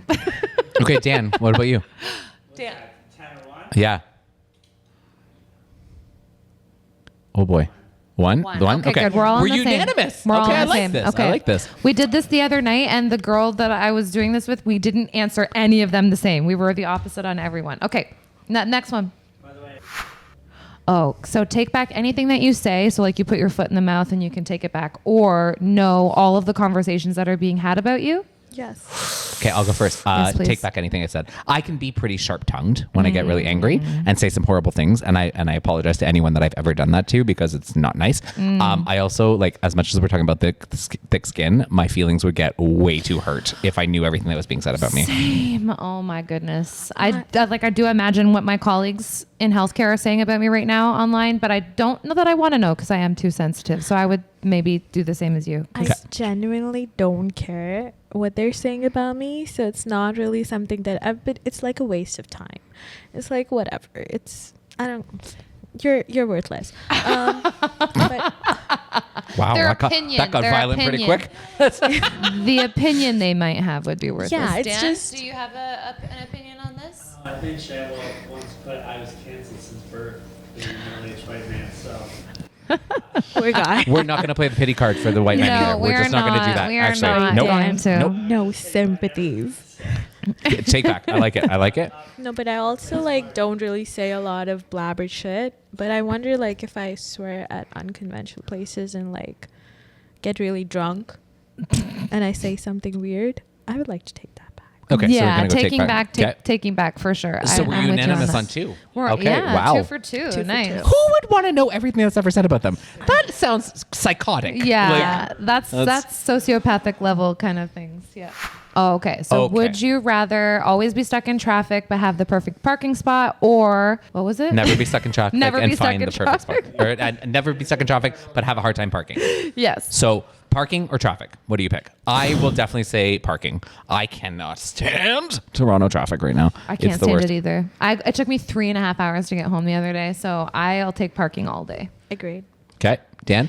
oh, I didn't drive from Toronto. No way. He's like, I not just even wouldn't going even there. go there. I just want everybody to wouldn't understand even this is go. like very rare that everyone's going to get the same answer, but so far We're we're three all on pretty three. We're aligned. 3 on Yeah. 3. Yeah, I think Ask we're some same. tough. Is there anything tougher? You got it? Ooh. Sing instead of talk or dance instead of walk? Sing for sure. I sing all the time anyway. I will disagree. I would just rather dance. You would rather dance. Did you hear me when I was mic testing? I sound like a broken rooster. I think I'm gonna go with Shim on this one. I like to sing, but I really love to talk. So I'm gonna say dance instead of walk. Yeah. Oh, yeah. I didn't really Could think you of that. imagine like walking, dancing, and talking? Hell yeah. No. Professional Oh, my yapper. gosh. Dancing and Yapper, talking. that's the Hello, that's viral content right there. That's what that is. That is. Yeah. Very much. Very much. Okay, one more. Oh boy. Okay, this is a loaded one. Chronically underdressed or chronically overdressed? So meaning like, would you wear a tuxedo to McDonald's or your pajamas to a ballroom dance? Okay, so I will hear this voice in my head forever. I chronically have underdressed in my life, so I'm going to actually lean in on overdressed because I think that you can always impress somebody. If you underdress, you will always undersell yourself. So I'm going to say overdress. Yeah, you Interesting. could always be fabulous. Yeah. Yeah. Who doesn't want to eat McDonald's? McDonald's in a tuxedo? That sounds incredible. This is a quote that I don't remember who ever said it to me or where I ever learned it, but I always practice the rule of dress for the job you want, not the job you have. Okay, valid. So So I'm going to McDonald's in a ball gown. Guys, can we all just get in like tuxedos and ball gowns and go to McDonald's? Can we do absolutely okay, could. done. I do have a black leather cat suit. We could pull that out too. If I we don't know like. if that's as overdressed as you think it is, or if that's going into the direction of kink. But I'm here for that too. We don't kink shame here. We don't. We went through all my clothes the other day, and you pulled it out. You're like, Shannon, what is this? I'm like, you know exactly what that is. It was from the top drawer beside the bed. I actually That's- have a would you rather. Okay. And I just thought about it because I Nice. have questions. Okay, keep perfect. going. Go ahead. Would you rather call out your superior in the market, like in a party, like call them out for something racist or something that they said? Mm-hmm. Or would you rather just kind of not acknowledge that and go on about gossiping with your peers? Oh. That's a really, really good question. I have been very outspoken in my career my entire life, and it's burnt me in a lot of ways. I don't like, so if it's an injustice and it's something really wrong, I will always choose to say something, even if it's going to hurt me. If it's just something salacious, I don't think so. But like if it's an injustice, like they're being racist, yeah, I'm going to call them out for sure. That's what I would do. Nice. What about in healthcare? My goodness. Well, I mean, I have fantasized in the last 20 years about how I would call my boss out on things that I don't see eye to eye with them on. But have I ever successfully done that? No. In fact, I've only ever done one exit interview where I was as honest as I felt I should be. And I didn't even make the exit interview about any of the experiences that I had. I made it about how I felt that leadership was very disconnected from an emotional intelligence perspective, and that the observations I was making on the culture of leadership within the organization were the reason why I left. I didn't talk about the injustices I felt that were done against me. I didn't feel like the situation was about me, but now there's been a change in leadership there, and I've applied for like a part-time job and they won't interview me. So I agree with you on the wanting to be very careful about how you call things out. And this is going to be something that I have to navigate very carefully because I want people to know about the experiences that I've had, but I certainly do not want this to come back on me in any way where I've got organizations like Nope. And that's why, like, no breathing down my names, neck. no, And no like, names, except no for McDonald's and ball timeline. gowns. Hey, McDonald's, hit us up. McDonald's and ball gowns. They're looking for sponsors for their podcast. I think it's very important to acknowledge that. Yeah. I think it is important to understand that, like, just because you're irritated with something doesn't mean that it is an injustice, and that's a very important distinction. Yeah, I never get into exit interviews. They know I'm too outspoken. Oh, well, I asked for one in this case. Yeah. I asked for They just skipped over specifically it the asked last for one. time. That's fine. Yeah, I really, like I said before, I really struggle with working with authority that I don't feel I'm in alignment with, and I have no problem just giving my 2 weeks Dan, notice. call it out or keep quiet and keep going. I think Not really your superior, but I appreciate the call out culture. There you go. Yeah, he's just never had a corporate job or a job where you have a boss that you can't talk, Okay, so be this is the honest most with. important one that I want to hear from. What's your answer? Yeah, same. I Yeah. Yeah, We no got real kidding. spicy, eh? We got real think I've spicy. just been like really clever with my words. like forever. My mom used to call me like, gosh, you're a manipulator, because I would trick and round up my words. So I have actually faced that a bunch of times. Not really my superiors, but they would be in the room laughing at that joke, which was like straight up racism. And they would be sitting in the same room and laughing. And I have been very careful and tricky about calling them out and be like, yeah, that's not really very funny. Like, they wouldn't really understand that I'm calling them out, or I said something, you know, bad to my superior or even the group in general that they represent or they're a part of. But yeah, and they feel embarrassed, but they never really are able to like pinpoint me and be like, yeah, she's too, you know, loud. But like, yeah, you're hilarious. It's just, I just don't think that's funny. Like, not those words, but just to that occasion. So you're not exactly like calling them out. You're going about it in a way that's, you're making mention of it and you are talking to them about it, but you're not like chastising them for it. You're almost using it as a teaching moment. Absolutely. Like, I would make sure that they shut the fuck up. And they don't do it again. Energy. I love that energy a lot, actually. That's great. And I just feel like, I think it also goes down to like, I don't have a lot to lose in my career right now because I'm just starting off. I think that is one major thing I take a lot of risks with. I was like, yeah, I'm just starting off. I can do whatever the hell I want. Yes, that's an interesting perspective, because I'm actually relatively young in the broadcast world. And so I actually have, in that space, probably wouldn't, if I'm being perfectly honest, because there are a very few amount of people that could stop my career immediately. Yeah. Unless it was obviously something horrible. Like, no offense, I probably will never work for Bell Media. They have great programming and amazing people that work for the company, but like Bell Let's Talk is an exact example of how not to lead, right? And you've seen now how many women need to come up and talk about their injustices and being treated lesser than and being paid less than and being treated not as humans, right? So, we said we weren't going to name names, but I just did. Anyways, well, I guess I'm blacklisted from Bell Media. Okay. It's fine. I'm just going to cut it out. Yeah, okay, perfect. That's fine. That's fine. Just put a big bleep over that. That's perfect. Yeah, exactly. Yeah. But no, I get it. Like, I definitely also know when to shut the fuck up, like when to like not say anything. I think that's definitely important. But I see a lot of people who are like really experienced and like well settled in the industry just being awfully quiet. And I think that is where representation and being able to advocate for people comes from. Yeah. Okay. So here's a prime example, actually, and I'm curious to hear what your thoughts are on this. Look at me. I'm taking lead. I'm going to ask a question. Cancel Canada Day. Now, this is a really interesting one that I would love to hear your perspectives on. Obviously, in Canada, I'm gonna just share my opinion, and this is gonna get some comments. You want traction? It's gonna get some comments. Traction is good. I hope you're going to talk about the Indigenous community. Yeah, I do not believe that we should be celebrating Canada Day anymore the way that we used to. I just don't. It is a system that's built on colonialism, Indigenous genocide, hate, suppression, land thievery, like all of the things that are bad, right? All of the things. I already see the comments coming. Oh yeah, but here's the thing, Yeah. and that's my perspective, and I'm allowed to have it, right? Yeah. I also think it is important to acknowledge that this is a learning opportunity for us, right? I mean, residential schools alone should have just, we should never do that again. Not to mention, I lived in Ottawa during the occupation of those truckers, and here comes more people that are going to get comments for you. You're welcome. You wanted traction. Here it comes. Yeah. The convoy was horrific. Those people were crazy. It was like living in another world. But the Cancel Canada Day reactions online are visceral. And it is such a polarizing thing. And systematically, white people are so angry because it's like you're taking something from them. Okay, let's give that a thought. Let's give that a thought for 1 second.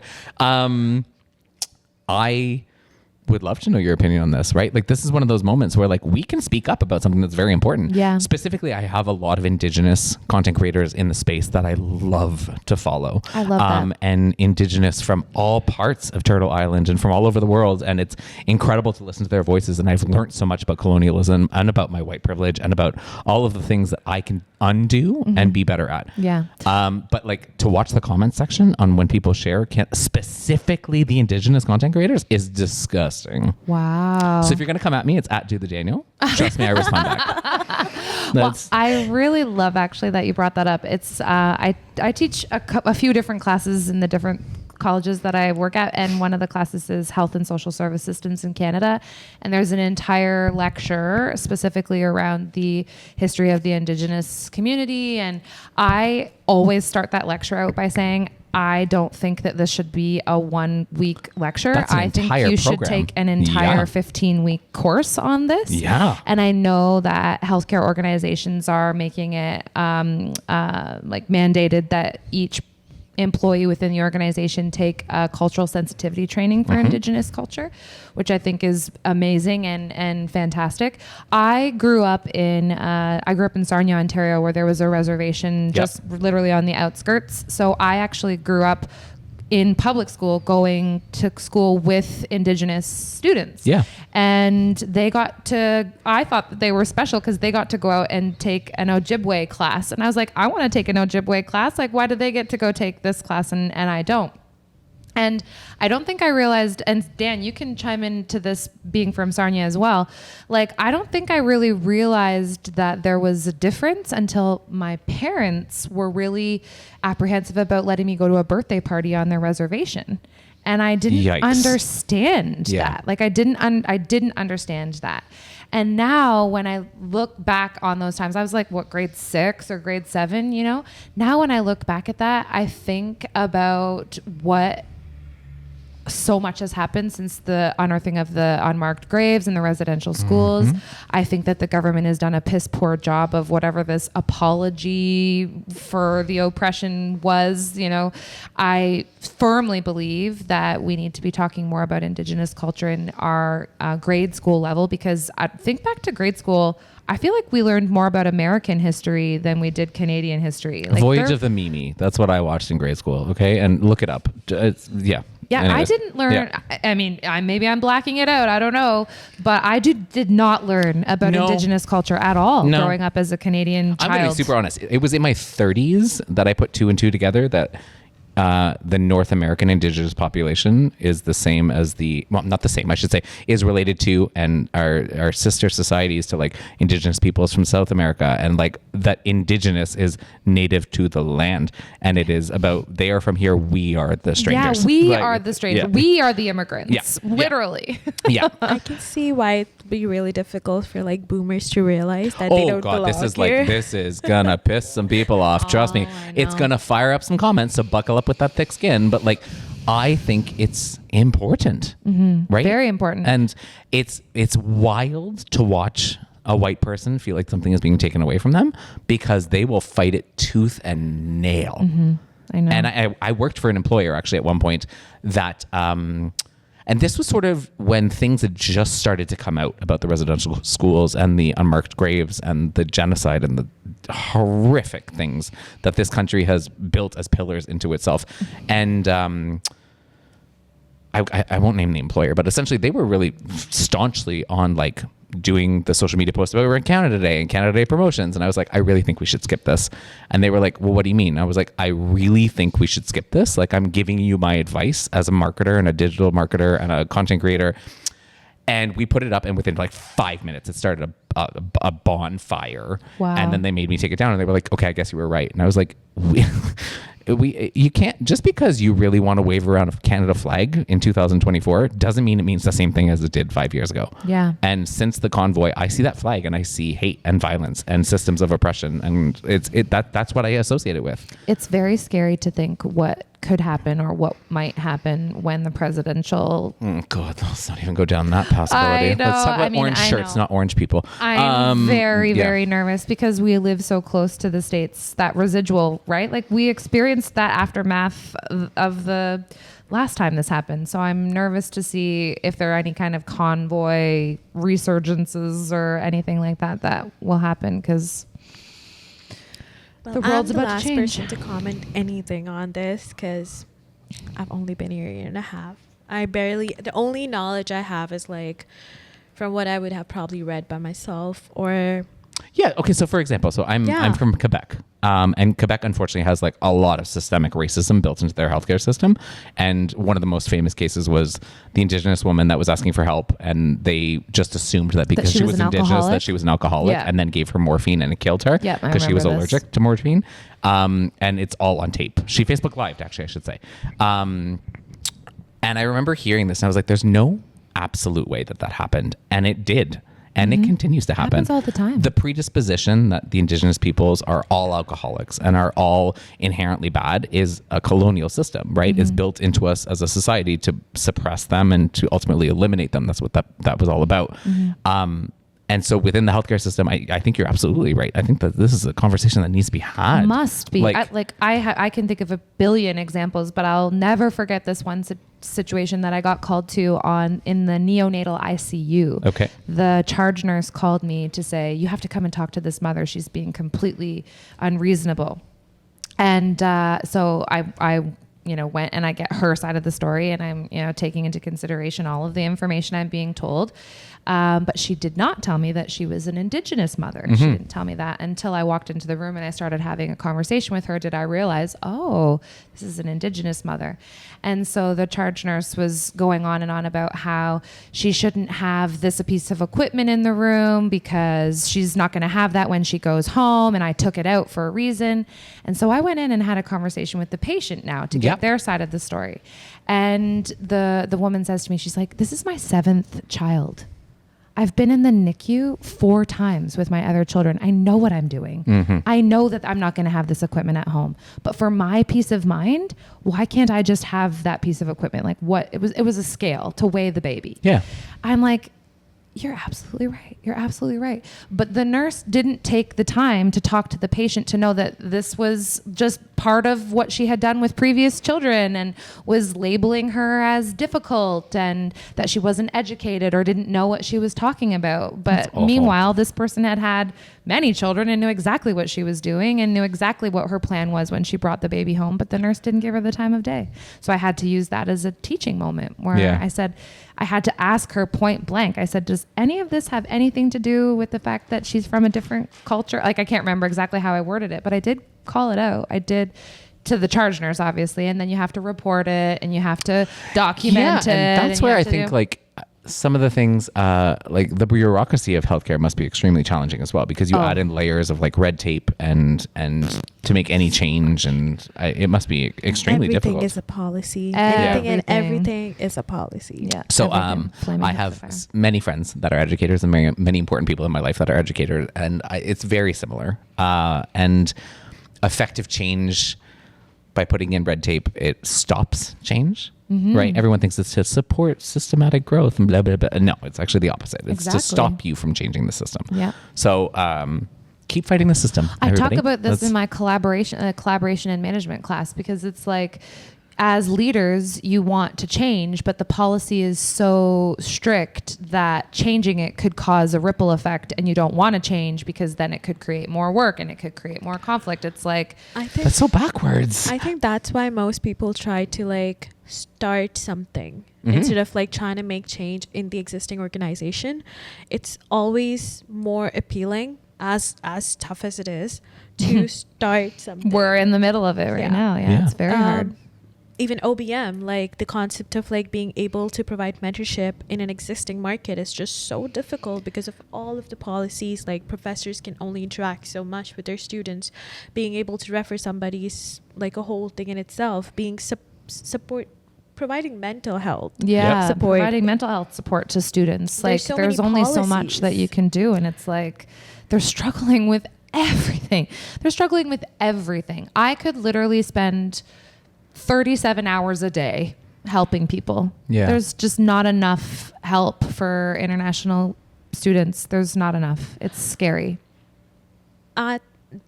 Following up on that, like, do you guys think when you were starting off in the industries, do you think the struggles have improved, changed? Or it would be ignorant for me to say that I know from an international student perspective. No, like just in your industry, like, yeah. I think when I was younger, I had more of your mentality about I don't give a fuck kind of thing. Like in my earlier years, I was more so just about making sure that I had a job to pay my bills. It wasn't until the competition started to become real to me when I was moving or trying to move into leadership positions, and I kept getting those glass ceiling experiences where I wasn't being supported by my leaders to move into leadership positions.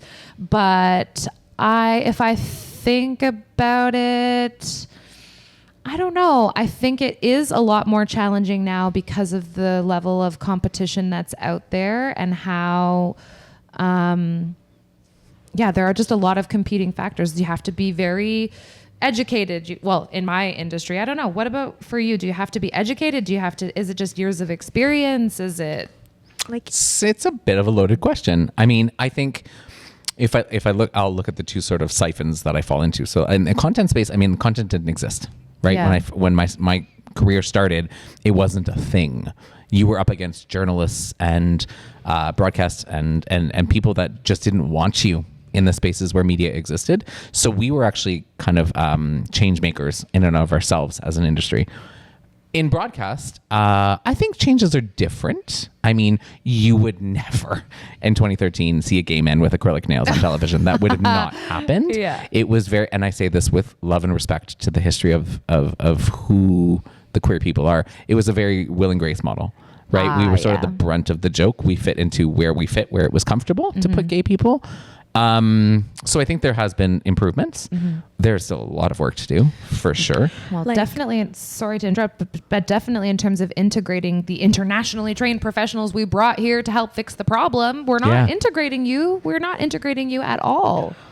as somebody who's starting off, like, I would love to have an optimistic mindset through the learned experience that, okay, things are going to improve because they have on a track improved, and now we are facing different struggles, but they're better, like there's always a need to have that optimistic idea and to know that, yes, actually the fact that healthcare workers are like internationally trained workers are coming in right now, and there's like a whole wave of them coming.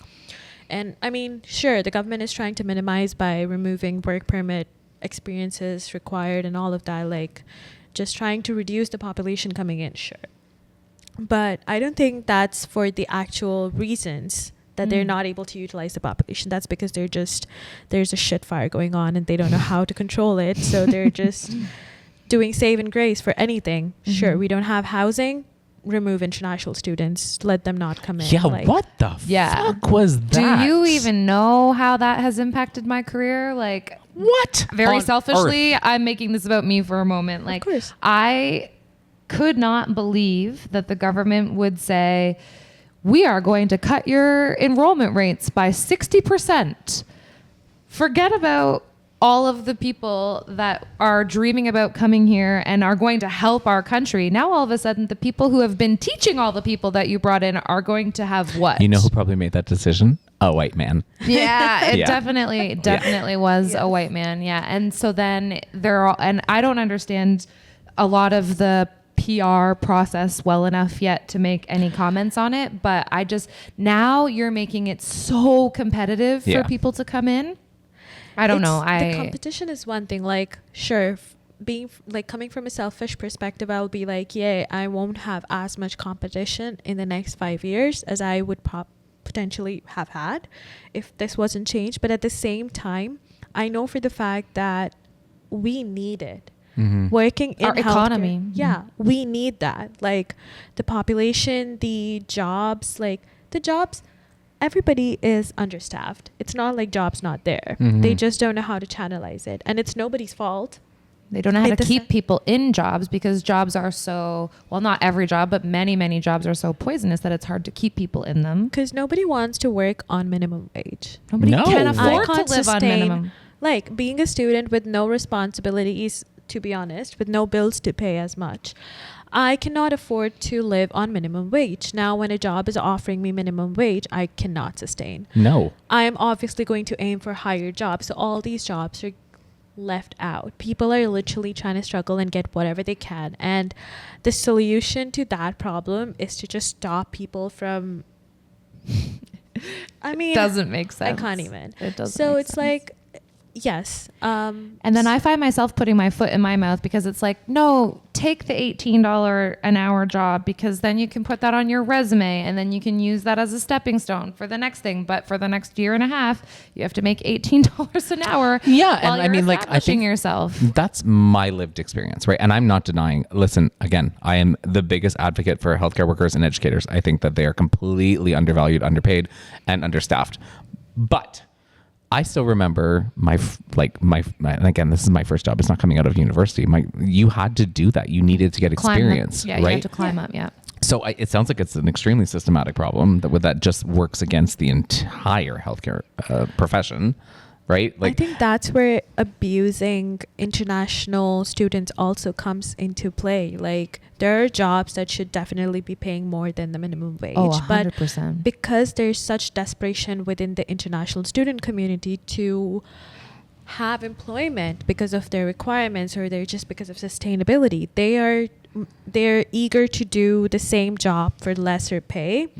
And that's where the whole concept of "you're stealing my job" comes from, because you don't want to work, but an international student would probably work twice as hard for the same shit Yeah. at a lesser pay. And so we can go down a deep, dark rabbit hole here, but it's like the homeless man living on the street who doesn't have an education or, anything. He could work that job at the grocery store, and then the medically trained doctor could not work at the grocery store and work in the hospital where he should be. It's like we have a very it's about interesting channelizing the workforce you have into specific jobs that they're qualified for or they're capable of doing, and just kind of navigating that market.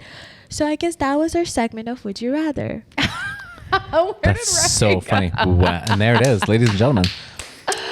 That was our segment of Would You Rather. Well done. Very good.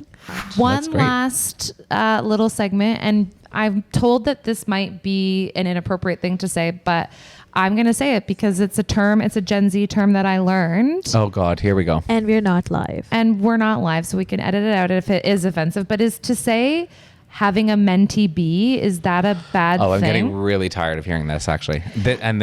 I hate it. I also really hate the trending audio right now of like, I'm not sad, I just need I fucking hate that mentee shit. be. Like, it's so diminishing to mental health.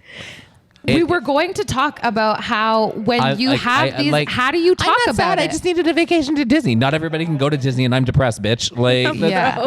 no. And I think like, it just goes back to the comment that we made earlier about mental health and like normalizing mental health. So I want there to be some kind of a segment, and I don't know what we can call it, but I want there to be some kind of a thing that's like, what happened to you this week that you overcame that you're really proud about? yeah, that's beautiful. Do you know Let's what I just not mean? use diminutive terms towards mental So health. we won't That's- use the diminutive term. We'll just, what will we call it? We'll call it like, what did you overcome this week? What are you grateful for? Or what did you overcome this week? One or the other. Well, let's make you write a gratitude journal then. A gratitude journal? Sure. Are you mocking me right now? I Yeah. Honestly, you talked paper about and quill. I'm not from the 1800s. It's We'll just just dip your face. nail in it. We'll just dip your nail in I it. use it for food. Might as well use it to write. So But no, you talked about how we have to have this community of positivity, and I think we should talk about, we'll say one thing that you struggled with this week and one thing that you were grateful for this week. I know that's cheesy as fuck. you but- know what you could do here? I'm going to give some branding. Yes, please. One olive, one pit. Stop it. You're welcome. This You're is welcome. This Putting is the the All of You gasp on- podcast. It is putting the time gas for the on the olive. video. Uh, That was the perfect gas. Yes, this is the Olive in the Pit in the All of You podcast. Oh, I'm so good at this. I So really love this. Okay. You are very Okay. good at this. You're welcome back You're anytime. creative. We're doing special credit for this. Okay, segment. done. Yeah. Copyright. Presented by Do the Daniel. On every episode. All right, this is the olive in the pit. I'm Okay. going to turn it over to you, Danielle. Oh, I love what the way was it your sounds olive? too. Okay, what's my olive? What's my pit? My olive was that I got to spend the majority of my week in Toronto. Living in between two cities can be pretty challenging, and Toronto really feeds my soul and feeds just my dreams and what I want to accomplish, and it keeps me close to people that are important to me. My pit was that my mental health got the better of me for a few days. And you know what? That is something that I have to acknowledge is going to happen. I am a human being. I make a lot of space for this topic online on my content. But I think both are equally important. So yeah, that's my olive and my pit. And they come together. And they do come together. Love that. Olive in the pit. My olive would definitely be the Pride weekend because first Pride, amazing experience. What a community. And the big titty bitch. She was like, yeah, that was. Did you go to She the Dyke March? Is that where you went to? We No. didn't make it to the Okay. Dyke March. We No. were- She took the wrong public transit. She got lost. I was at St. Catherine's. She went to St. Catherine. Pardon? I live in Brantford. Uh-huh. I took the Alder shot. Uh-huh. I trusted my driver because he said that go to platform 3. I did. Took the train, slept, woke up to farmland. I was like, since when the fuck? You went the other direction. Yeah, Okay. she went in the way wrong direction. So Oopsies. we would have, but she didn't That's make okay. it in time. My pit would be we just had a lot of losses At this work. week at work. Oh. So yeah, just straight up ravish through it. Yeah, we talked about that, how there was, and we've talked about this actually working in healthcare, when you go through these traumatic experiences at work where you lose someone or you do CPR and the person dies or whatever, how you're just supposed to like. There's a saying in healthcare called, I don't know if it's with everybody, but it's like 3 on 3. Like they come in threes. Yeah, they come in threes. Yeah, that's very common. So we have had our 3s and hopefully moving on. There was one Christmas where we had 12. That's a multiplier over 3. A nursing home. At a nursing home I worked at. Yeah, it was Ouch. really sad. It was really sad. Anyways, What about my olive and my pit. So my... I mean, I don't mean to gloat, but there's been so many olives in my life recently. I'm feeling really positive about the direction of a lot of things in my life, but definitely the olive was getting to share a really special experience and time in my life with you after not having been at Pride for 7 years. Daniel, and I'm being really able- cool to hang out with. And you Okay. took care of me, if I'm not mistaken. So after Cruise and Tango. Just for Oh the my record, I'm really goodness. cool to hang out with. Okay. All right. Good. Duly noted, everybody. Yeah. All right. So yeah, I mean, honestly, the olive of my life lately has just been able to create experiences for other people and be able to put good out into the world in general. I don't have one specific olive. There's just too many of them. And my pit. Do you know what my pit is? Oh boy. Here we go. This is my duvet. Poor Ryan. Oh, I heard this story. It's a good story. Okay. You got to give us like a quick synopsis of what happened. Oh my God. Well, I'm just like obviously a very chaotic mess, and somehow or another we're supposed to be doing something. I don't remember what we were supposed to be doing, but all of a sudden I'm upstairs trying to put a duvet cover on this fucking duvet, and I had a full-blown breakdown. Like I was like, I fucking hate duvets. I'm never sleeping with this duvet ever again. I was upset, right? Like I was really upset. And then you couldn't stop laughing, and I was like, this is not the time to be laughing, Lazenby. I was really upset. Yeah, like I really struggle when things don't work. So if a printer doesn't work or if the duvet fucking cover doesn't work, it completely derails me, and then I had to go to bed. Like I was so emotionally distraught and exhausted over this fucking duvet cover. Maybe that's a stupid pit, but these are the polar opposites of my life right now. That's It's like I've exactly got a what lot it of, was, a pit. It was a pit duvet fucking cover. Yeah. I guess we're wrapping up. I think we should. I mean, is anybody even still listening? If you are still listening, thank you. You are our We favorite. love you. You are our favorite. You're allowed back here Anytime. and you're allowed back here. Oh, thanks. I really appreciate that. I had a lot of such fun a today. good Thank you. time. Yeah, this is really My whole fun. plan is to move in here so we could make it into a private space. Fair. I just think we need just a couple more shelves, and we'll put some curtains around them, Yeah. and then we have our own little private space. We can, we absolutely can. I'm just for saying. sure. Well, anyways, this was the All of You podcast. I just want to take a quick moment to thank our guest of honor, Dan. He's Do the Daniel on Instagram, and what other? Every platform. I made sure I grabbed it on every platform. He's got it on every platform. It's so true. Yeah, Do the Daniel Got and a website too that I Yeah, stalked. dothedaniel.com. Daniel.com. And Sham, you want to plug your socials? Absolutely not. Do not stop me. I don't want to plug my socials either, but you can follow Olive Branch Mentorship on Instagram and LinkedIn and YouTube, and I guess all podcast platforms that you can find podcast platform things. Yes. Oh boy. Okay. Well, we're gonna work on that sign We're gonna off. work on the We're gonna work closing, on that a little but- bit. Yeah, this That was the bad. All of You podcast. We can't wait to have all of you back next time. Thanks, everybody. Thank you. Bye.